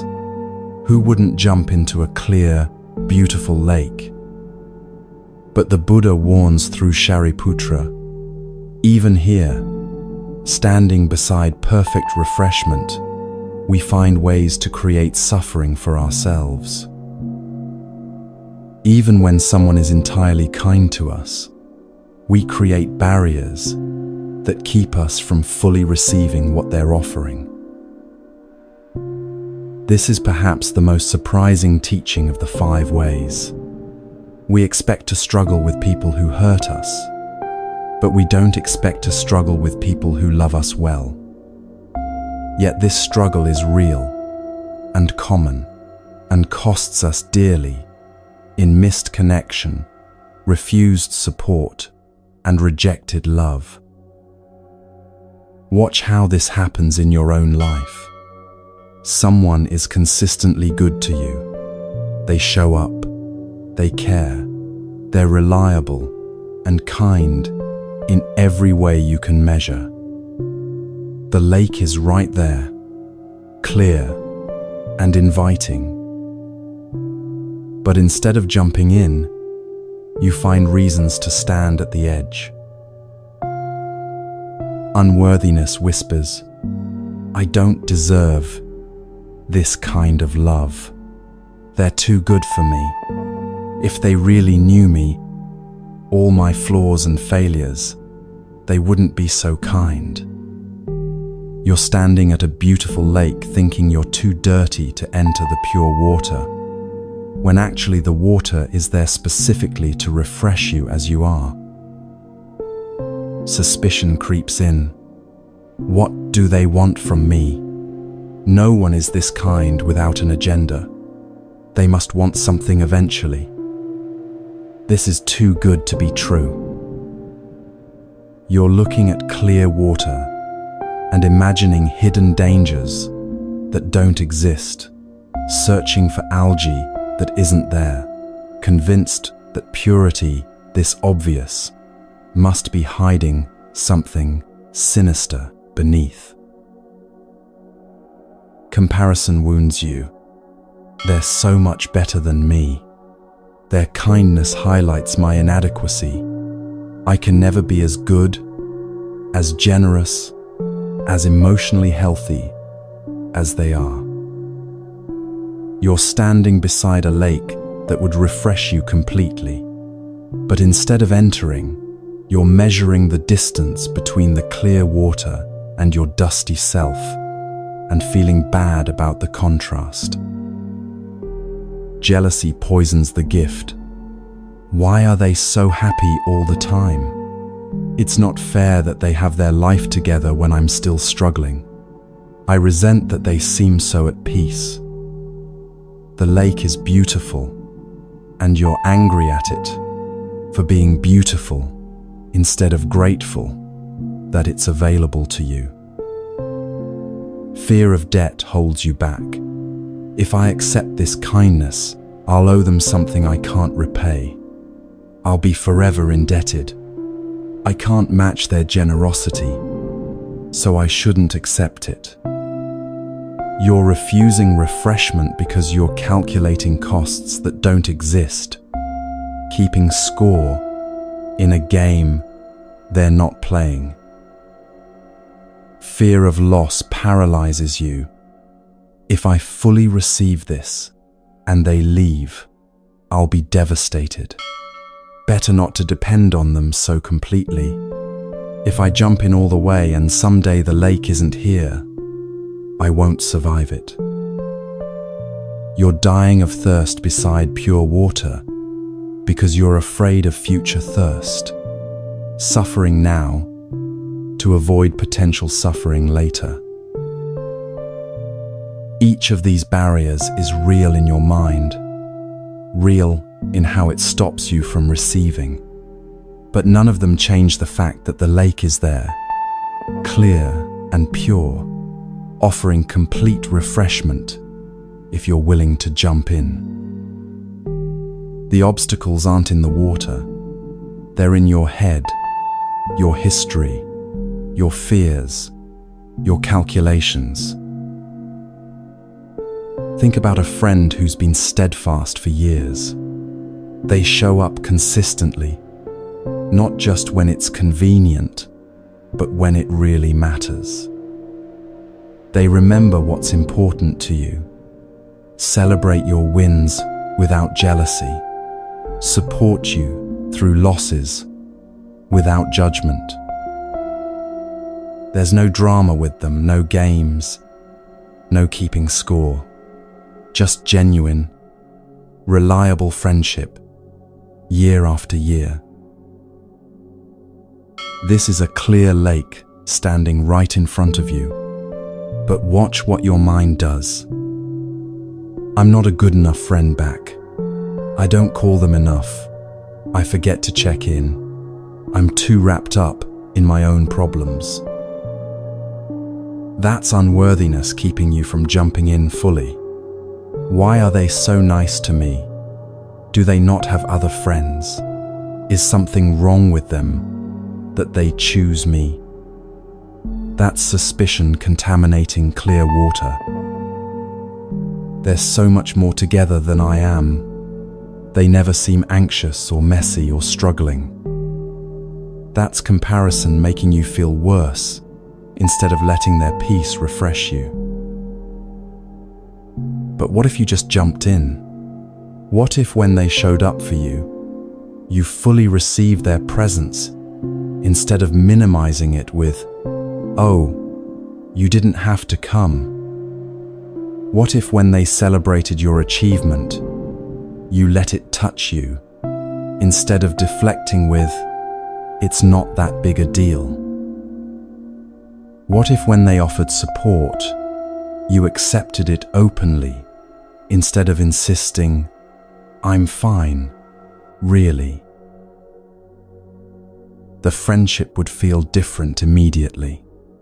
Not because they'd change, the lake was already clear, but because you'd finally let yourself be refreshed by what was always available.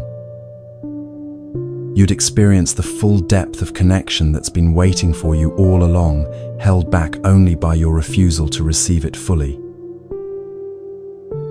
Or think about a partner whose love is consistent and kind.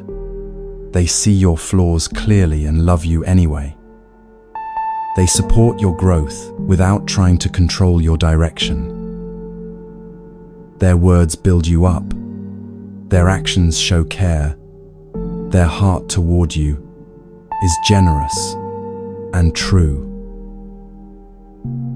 This is what you hoped for in relationship, what you maybe thought didn't really exist. But even here, standing in front of this clear lake, you might find yourself at the edge instead of in the water. I don't deserve this. They could do so much better than me. Why do they love me? There must be something wrong with them if they think I'm worth loving. They're more emotionally mature, more stable, more capable than I am. The imbalance is embarrassing. If I fully open my heart and they leave someday, I won't survive the loss.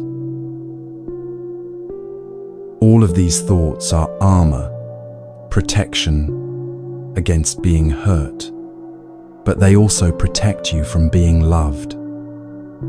You're standing at the edge of the lake, burning up from heat, desperately needing the refreshment that's right there, and you're choosing thirst over risk. What would it mean to take off the armor, to enter the water completely? When they express love, receive it fully. Yes, I feel loved by you. Thank you. When they see you clearly, including your struggles, and stay, let that reality touch you instead of arguing with it. When they show care through action, accept it openly instead of keeping score of what you owe. Jump in, completely, letting yourself be loved without reservation or calculation. Or consider a mentor who generously shares their wisdom and experience. They invest hours in your development without seeming to need anything back. They open doors, make introductions, advocate for you to people who matter. They genuinely want to see you succeed, even surpass them, with no apparent ego or competition. The clear lake is right there. Wisdom offered freely, support given generously, guidance available consistently. But you might still find yourself standing at the edge. Why would someone this accomplished invest in me? I'll never be as wise or successful as they are. What's the point? I can never adequately repay this level of investment. I resent needing their help. Why can't I figure this out on my own? These barriers keep you from drinking from the clear water. You're choosing to struggle alone when freely offered help is available, suffering unnecessarily because receiving feels complicated when actually it could be simple. So how do you practice this fifth way? How do you become the person who jumps into clear lakes instead of standing at the edge, calculating reasons not to? First, notice when resistance arises in the face of genuine kindness. Someone offers help, and you immediately think, "Oh, you don't have to do that," or "I'm fine, really." Someone expresses care, and you deflect with, "It's not a big deal," or change the subject. Someone celebrates you, and you minimize your achievement, or point out everyone else who deserves credit. Just notice these patterns without judgment. You're not bad for having them. They're protective mechanisms you developed for good reasons. But they're also keeping you safe from joy, from love, from the very things you actually want and need. Name what's happening. I'm standing at the clear lake, finding reasons not to jump in. This awareness alone begins to create space between the offer of kindness and your automatic deflection of it. You start seeing the pattern and recognizing you have a choice. You can keep the armor on, or you can take it off. The naming makes the unconscious conscious, and what's conscious can be changed. Second, examine what you're actually protecting yourself from. What's the fear beneath the resistance? If I fully receive this love and they leave, I'll be shattered. That's fear of future loss controlling your present experience. If I accept this help, I'll owe them something I can't repay. That's fear of debt that probably doesn't actually exist. If I let them know me fully and they reject me, I won't recover. That's fear based on past hurt, projected onto present relationship. These fears make sense given your history. Maybe you've been hurt before by people you trusted. Maybe you've been in relationships where kindness came with strings attached. Maybe you grew up learning that receiving meant owing, that dependence was dangerous, that vulnerability led to pain. But here's the question: is this person offering this kindness right now actually threatening? Or are you responding to old fears rather than present reality? Is the lake in front of you actually dangerous? Or are you remembering different water from a different time? This discernment matters because past pain, while real, doesn't have to dictate present choices. Third, test the water. Is it genuinely clear? Not all kindness is pure, and it's wise to check. Signs of genuine kindness include consistency over time, not just when they need something from you. No demands for specific reciprocity or payback. They're genuinely happy when you succeed, not competitive or diminishing. They respect your boundaries when you set them instead of pushing or punishing. They don't keep score or throw their kindness in your face later. If the kindness passes these tests, then it's clear water. The lake is as pure as it looks. Your resistance is the only obstacle between you and complete refreshment. This recognition empowers you because if the only barrier is your own fear, then you have the power to remove it. Fourth, practice jumping in completely. When they offer help, try saying, "Yes, thank you," instead of, "Oh, you don't have to." When they express care, receive it fully.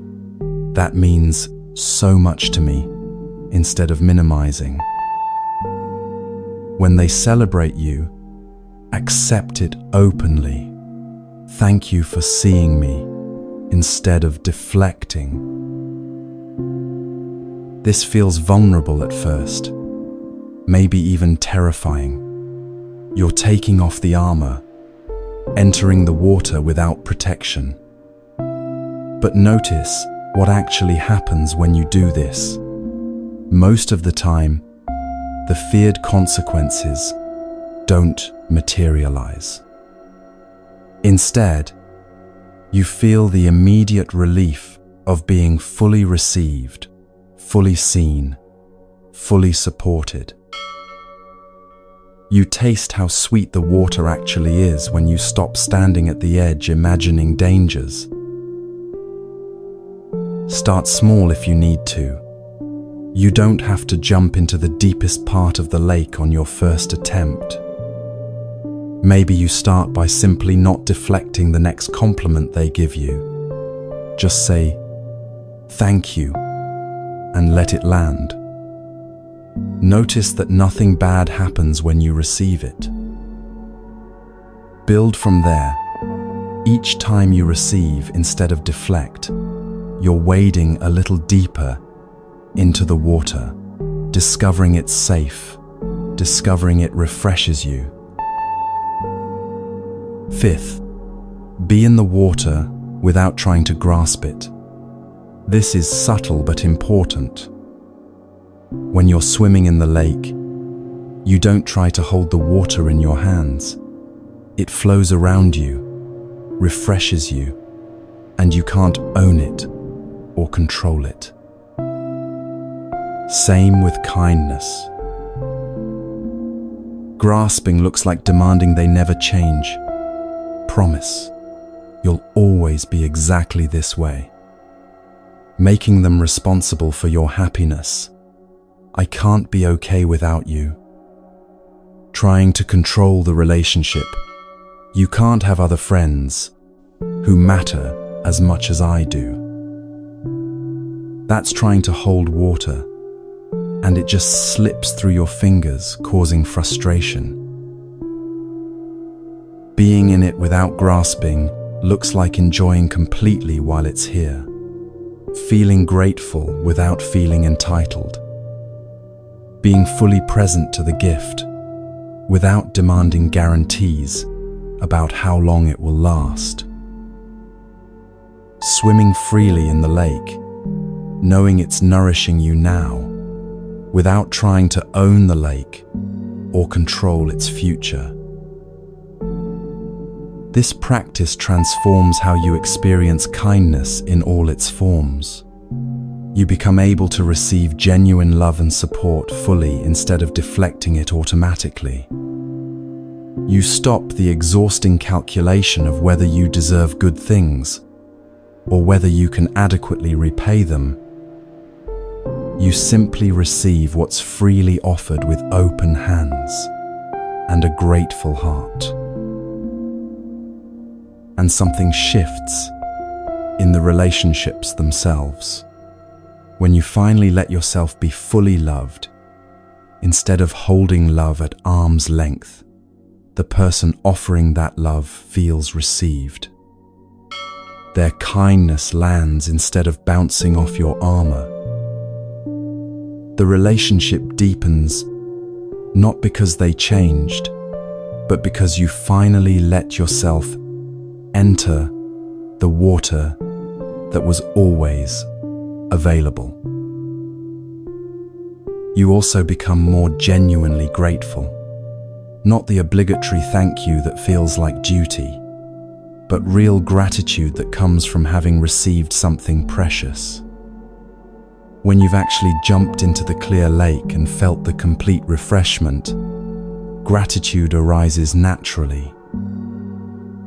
You're not performing gratitude, you're experiencing it.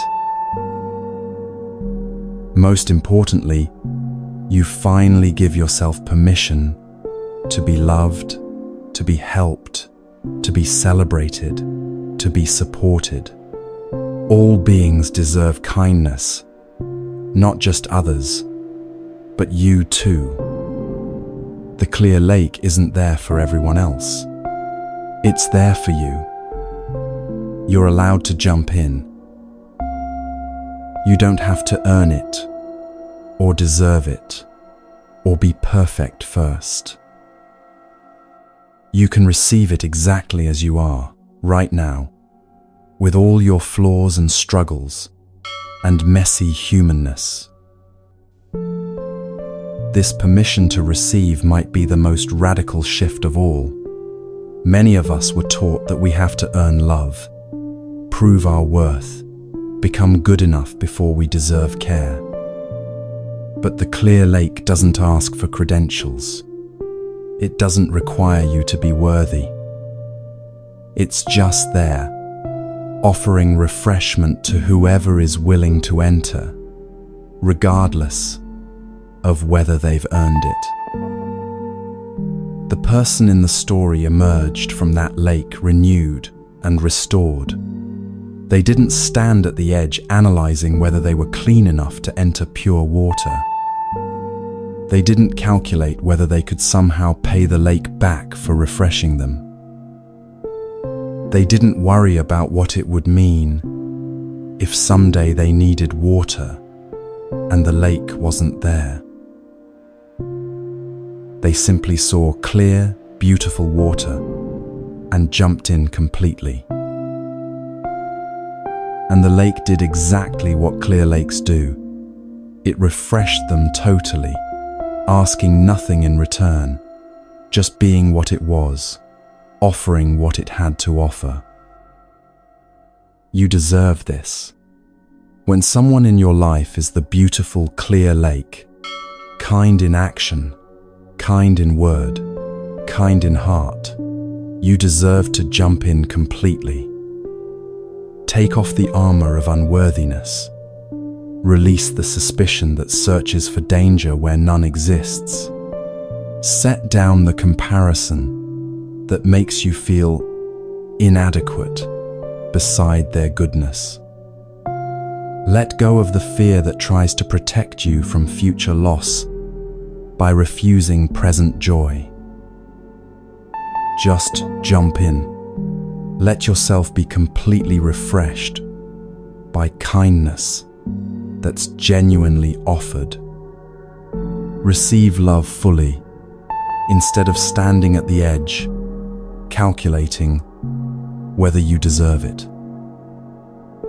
This is what you've been waiting for, what you've needed, what you've maybe thought didn't exist or wasn't available to you. It exists. It's available. It's right there in front of you, clear and pure and ready to refresh you completely. The only thing between you and that refreshment is the decision to enter the water. The 5 ways are complete now. 5 different people who cause 5 different kinds of pain or offer different kinds of care. 5 different practices for transforming your relationship with anger, with hurt, with love itself.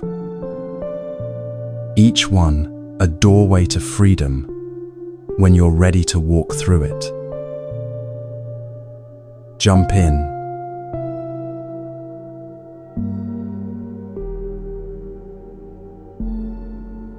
You now have 5 ways to transform the anger that's been burning you. 5 ancient teachings from Shariputra, preserved for over 2,000 years, waiting for this exact moment when you need them. But knowing about them and actually living them are 2 different things. So let's talk about how this works in your real life, starting tonight with the actual pain you're carrying right now. First, you need to know which way fits which situation. This isn't complicated, but it requires honest seeing. Think about the person who's causing you the most suffering right now, the one whose name makes your chest tighten, whose memory disrupts your peace, whose presence in your thoughts steals your rest. Now look clearly at what they actually do and say.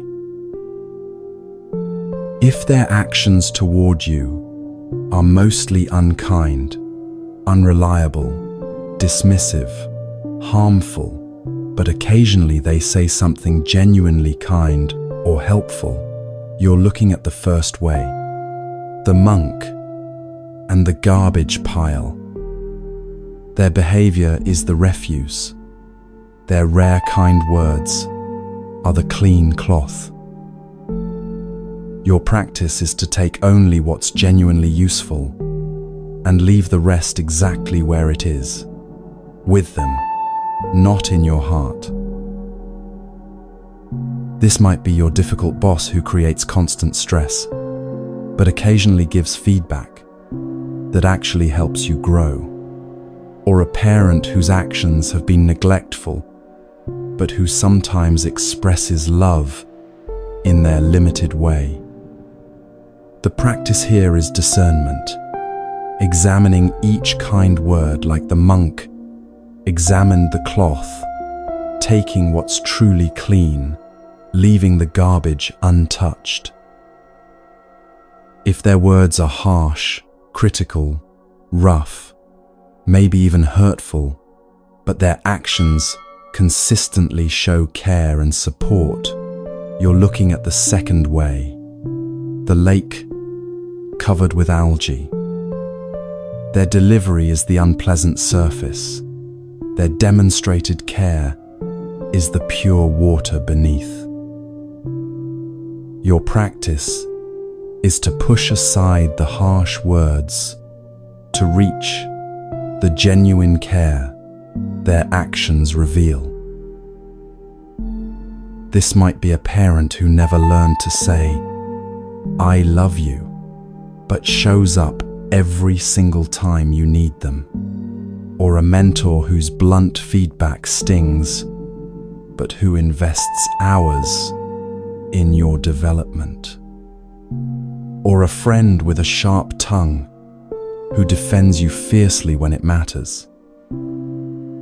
The practice here is responding to the action truth instead of the word harshness, hearing the care beneath the clumsy delivery. If they're almost entirely unkind, actions, words, everything harmful, but you've witnessed one tiny moment of genuine humanity or kindness, you're looking at the third way, the buffalo's footprint. Vast unkindness, with just a drop of kindness in the middle. Your practice is to honor that drop without pretending the surrounding barrenness doesn't exist. This might be someone who's been mostly cruel, but showed one moment of genuine remorse. Or a toxic relationship where 99% was harmful, but 1% revealed actual humanity. The practice here is the most delicate, acknowledging the tiny real kindness without using it to excuse the massive harm, preventing yourself from building demons in your mind while still protecting yourself completely. If they seem entirely without kindness, actions cruel, words cutting, heart apparently devoid of care, and you can find no kindness to acknowledge at all, you're looking at the fourth way, the sick traveler, complete unkindness that feels unforgivable. Your practice is seeing their cruelty as their sickness, their prison, their hell, not because they deserve compassion, but because holding them as demons in your mind destroys your peace. This might be someone who abused you without remorse, who betrayed you fundamentally and showed no regret, who wielded power cruelly and seemed to enjoy it. The practice here is the hardest of all, shifting them in your mind from all-powerful demon to sick human already trapped in consequences of their cruelty. This shift doesn't excuse them, doesn't mean reconciliation, doesn't require you to wish them well. It simply means you stop carrying them as monsters that haunt you and see them instead as sick beings imprisoned by their own sickness. And if they're genuinely kind in every way you can measure, actions caring, words encouraging, heart pure toward you, but you find yourself unable to fully receive their kindness, you're looking at the fifth way, the beautiful clear lake. Complete kindness available, but barriers in your own mind, keeping you from entering the water. Your practice is removing the armor of unworthiness, suspicion, comparison, and fear that keeps you standing at the edge when refreshment is right there. This might be a friend who's been steadfast for years, but you keep minimizing their care. Or a partner who loves you genuinely, but you can't let yourself be fully loved. Or a mentor who invests in you freely, but you can't receive it without calculating debt. The practice here is jumping in completely, receiving kindness fully, letting yourself be loved, accepting support without deflection. Now here's what's important to understand about choosing which way to use. These aren't rigid categories where each person fits only one box forever. The same person might require different ways at different times as your relationship evolves or as you heal. A parent who was the fourth way when you first left home, seeing their cruelty as sickness that destroyed their capacity for care, might become the third way years later when they show one genuine moment of remorse. Later still, they might become the second way as you recognize care beneath their still rough words. Eventually, they might even become the first way, where you can take occasional wisdom while leaving harmful patterns untouched. Or you might move in the other direction. Someone who was the fifth way, genuine kindness you were learning to receive fully, might reveal themselves to need the first way instead, as you discover their actions don't match their words. This isn't failure in your practice. It's clear seeing, which is always the foundation of wisdom. Trust your discernment here. You know your situation better than anyone else possibly could. If a way feels right for your situation, use it. If it doesn't fit, try another. The 5 ways are options for your liberation, not rules you must follow in order or obligations you owe to anyone. And here's what Shariputra understood that makes this teaching so profound. The real freedom these practices offer has nothing to do with changing the other person. Nothing at all. They might never change. They might never apologize, never understand what they did, never face consequences, never transform into who you wish they were. Your freedom doesn't depend on any of that. What these practices change is what you hold in your heart, how you carry people in your mind, where you direct your attention when their memory arises. Whether you're imprisoned by anger or liberated by wise seeing. You can practice all 5 ways while maintaining the firmest boundaries imaginable. Taking clean cloth from garbage doesn't mean staying near the garbage pile. You can take what's useful and walk away forever. Clearing algae to reach pure water doesn't mean tolerating harsh words. You can receive the care beneath while asking for gentler delivery or leaving if it doesn't come. Honoring the tiny water in the footprint doesn't mean staying in the desert. You drink carefully and continue your journey away. Seeing someone as the sick traveler doesn't mean becoming their caregiver. You can recognize their sickness from a great distance, safely separated. And jumping into the clear lake doesn't mean drowning in dependence. You can swim freely, be refreshed completely, and still maintain your autonomy. Protection when you need it, openness when it's safe. This is wisdom, not weakness. Boundaries without bitterness, distance without demons, safety without suffering. This is what becomes possible when you practice these 5 ways. The anger you've been carrying transforms not because you've suppressed it or pretended it away, but because you've shifted where your attention rests. This is the heart of Shariputra's teaching, the core insight that makes everything else possible.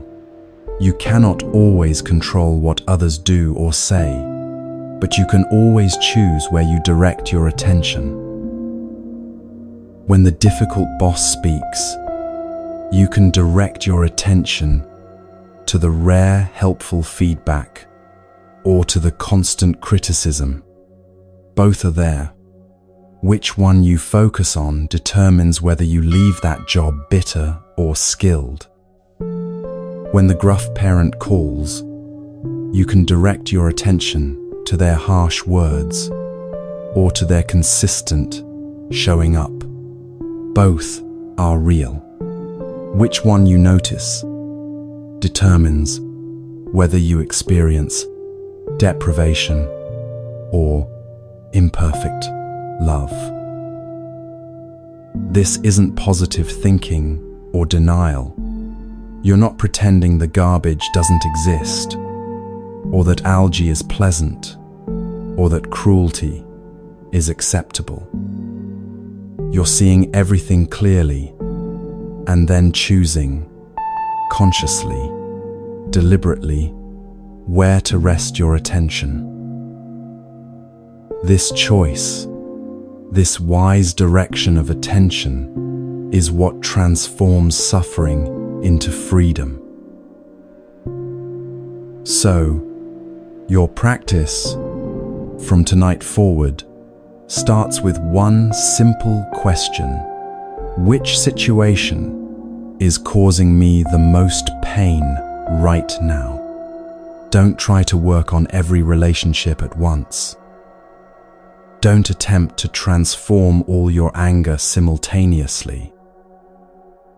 Start with the one that hurts most, the one that steals your sleep, the one that makes your chest tighten when their name appears. Got them in mind? Now ask, which of the 5 ways fits this situation? Look honestly at what they actually do and say. Don't make them worse than they are, or better than they are. Just see clearly. Then choose the way that matches the reality you're seeing. Once you've chosen your way, practice shifting your attention exactly as the teaching instructs. If it's the garbage pile, start examining each interaction for clean cloth while leaving refuse untouched. If it's the algae-covered lake, start noticing their actions when their words sting. If it's the buffalo's footprint, honor the tiny kindness without pretending there's more than there is. If it's the sick traveler, begin seeing their cruelty as the sickness that imprisons them. If it's the clear lake, notice when you deflect kindness and practice receiving it fully instead. And then pay attention to what changes. Not in them, they might not change at all, but in you. Notice what happens in your body when you practice these ways. Does your chest feel less tight when you think of them? Do your shoulders drop a little when their name comes up? Does the automatic clench in your jaw soften? These physical changes are signs that the anger is loosening its grip, that you're finding freedom even though nothing external has shifted. Notice what happens to your sleep. Do you lie awake less often replaying what they said or what you should have said? Do the revenge fantasies become less frequent, less vivid, less consuming? Does rest come more easily because you're not carrying the weight of absolute hatred into your bed each night? Notice what happens to your peace. Do moments of joy stop being interrupted by thoughts of them?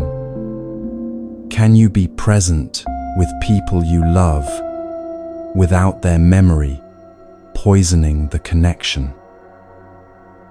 Does mental space open up for things that actually matter to you because you're no longer consumed by anger?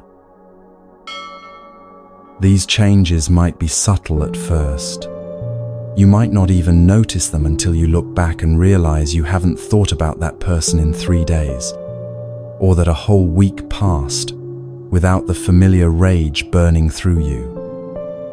This is the path to freedom, gradual, sometimes almost imperceptible, but absolutely real. And here's the profound shift that happens as you practice these 5 ways. The person who hurt you becomes your teacher. Not intentionally, not because they meant to teach you anything, but because their presence in your life created the conditions for you to learn these practices. Without them, you might never have discovered that you could take clean cloth and leave garbage, that you could see beneath harsh surfaces, that you could honor tiny kindness without being trapped by it, that you could see cruelty as sickness without being destroyed by hatred, that you could receive love fully without armor. They gave you the curriculum, even if they never meant to. The anger they sparked became the fire that illuminated these 5 paths to freedom. This doesn't make what they did okay. It doesn't excuse the harm.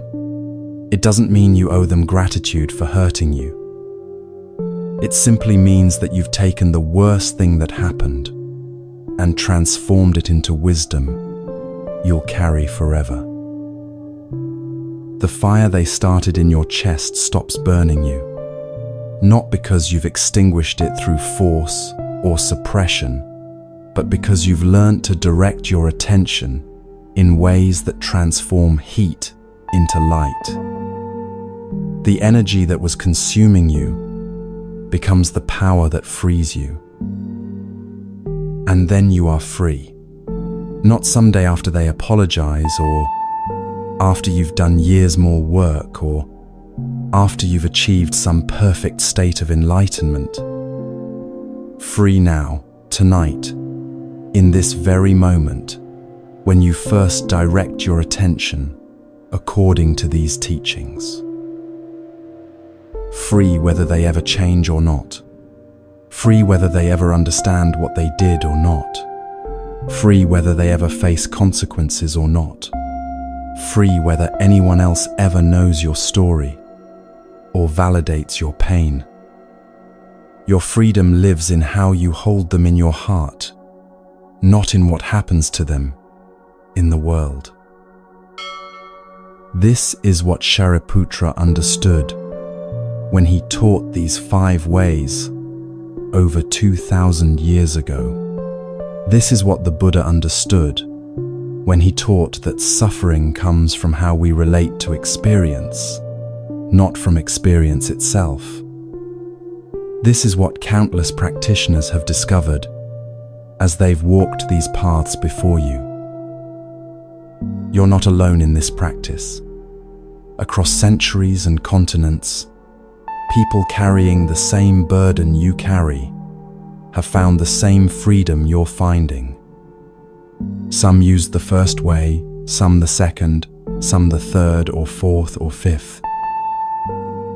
But all of them discovered what you're discovering now, that the key to freedom was never in the other person's hands. It was always in yours, waiting for you to learn where to direct your attention. If it feels right, share with our community how this practice is transforming your experience. Let us know which of the 5 ways you're working with, what's shifting in your heart, what freedom you're finding. Your story might be exactly what someone else needs to hear tonight, the encouragement that helps them take their first step toward freedom. As you rest tonight, know this: the anger that brought you here has served its purpose. It got your attention. It showed you something needed to change. It led you to these ancient teachings that can transform suffering.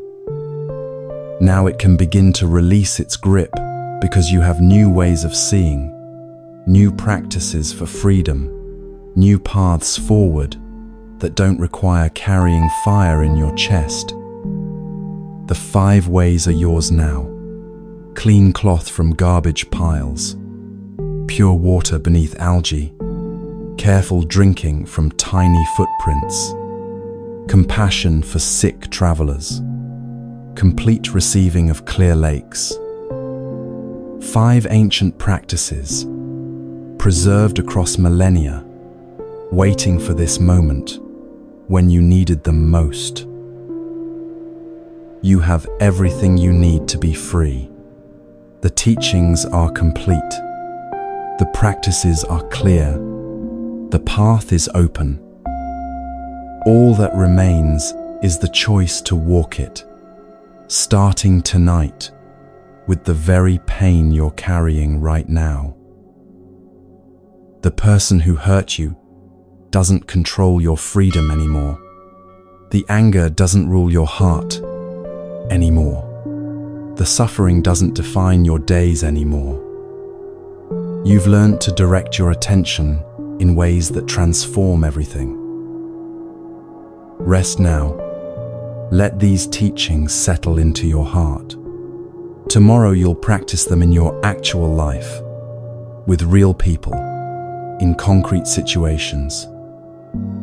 But tonight, just rest in knowing that freedom is possible, that suffering can transform, that the fire can stop burning you. Shariputra's voice has carried across 26 centuries to reach you in this moment.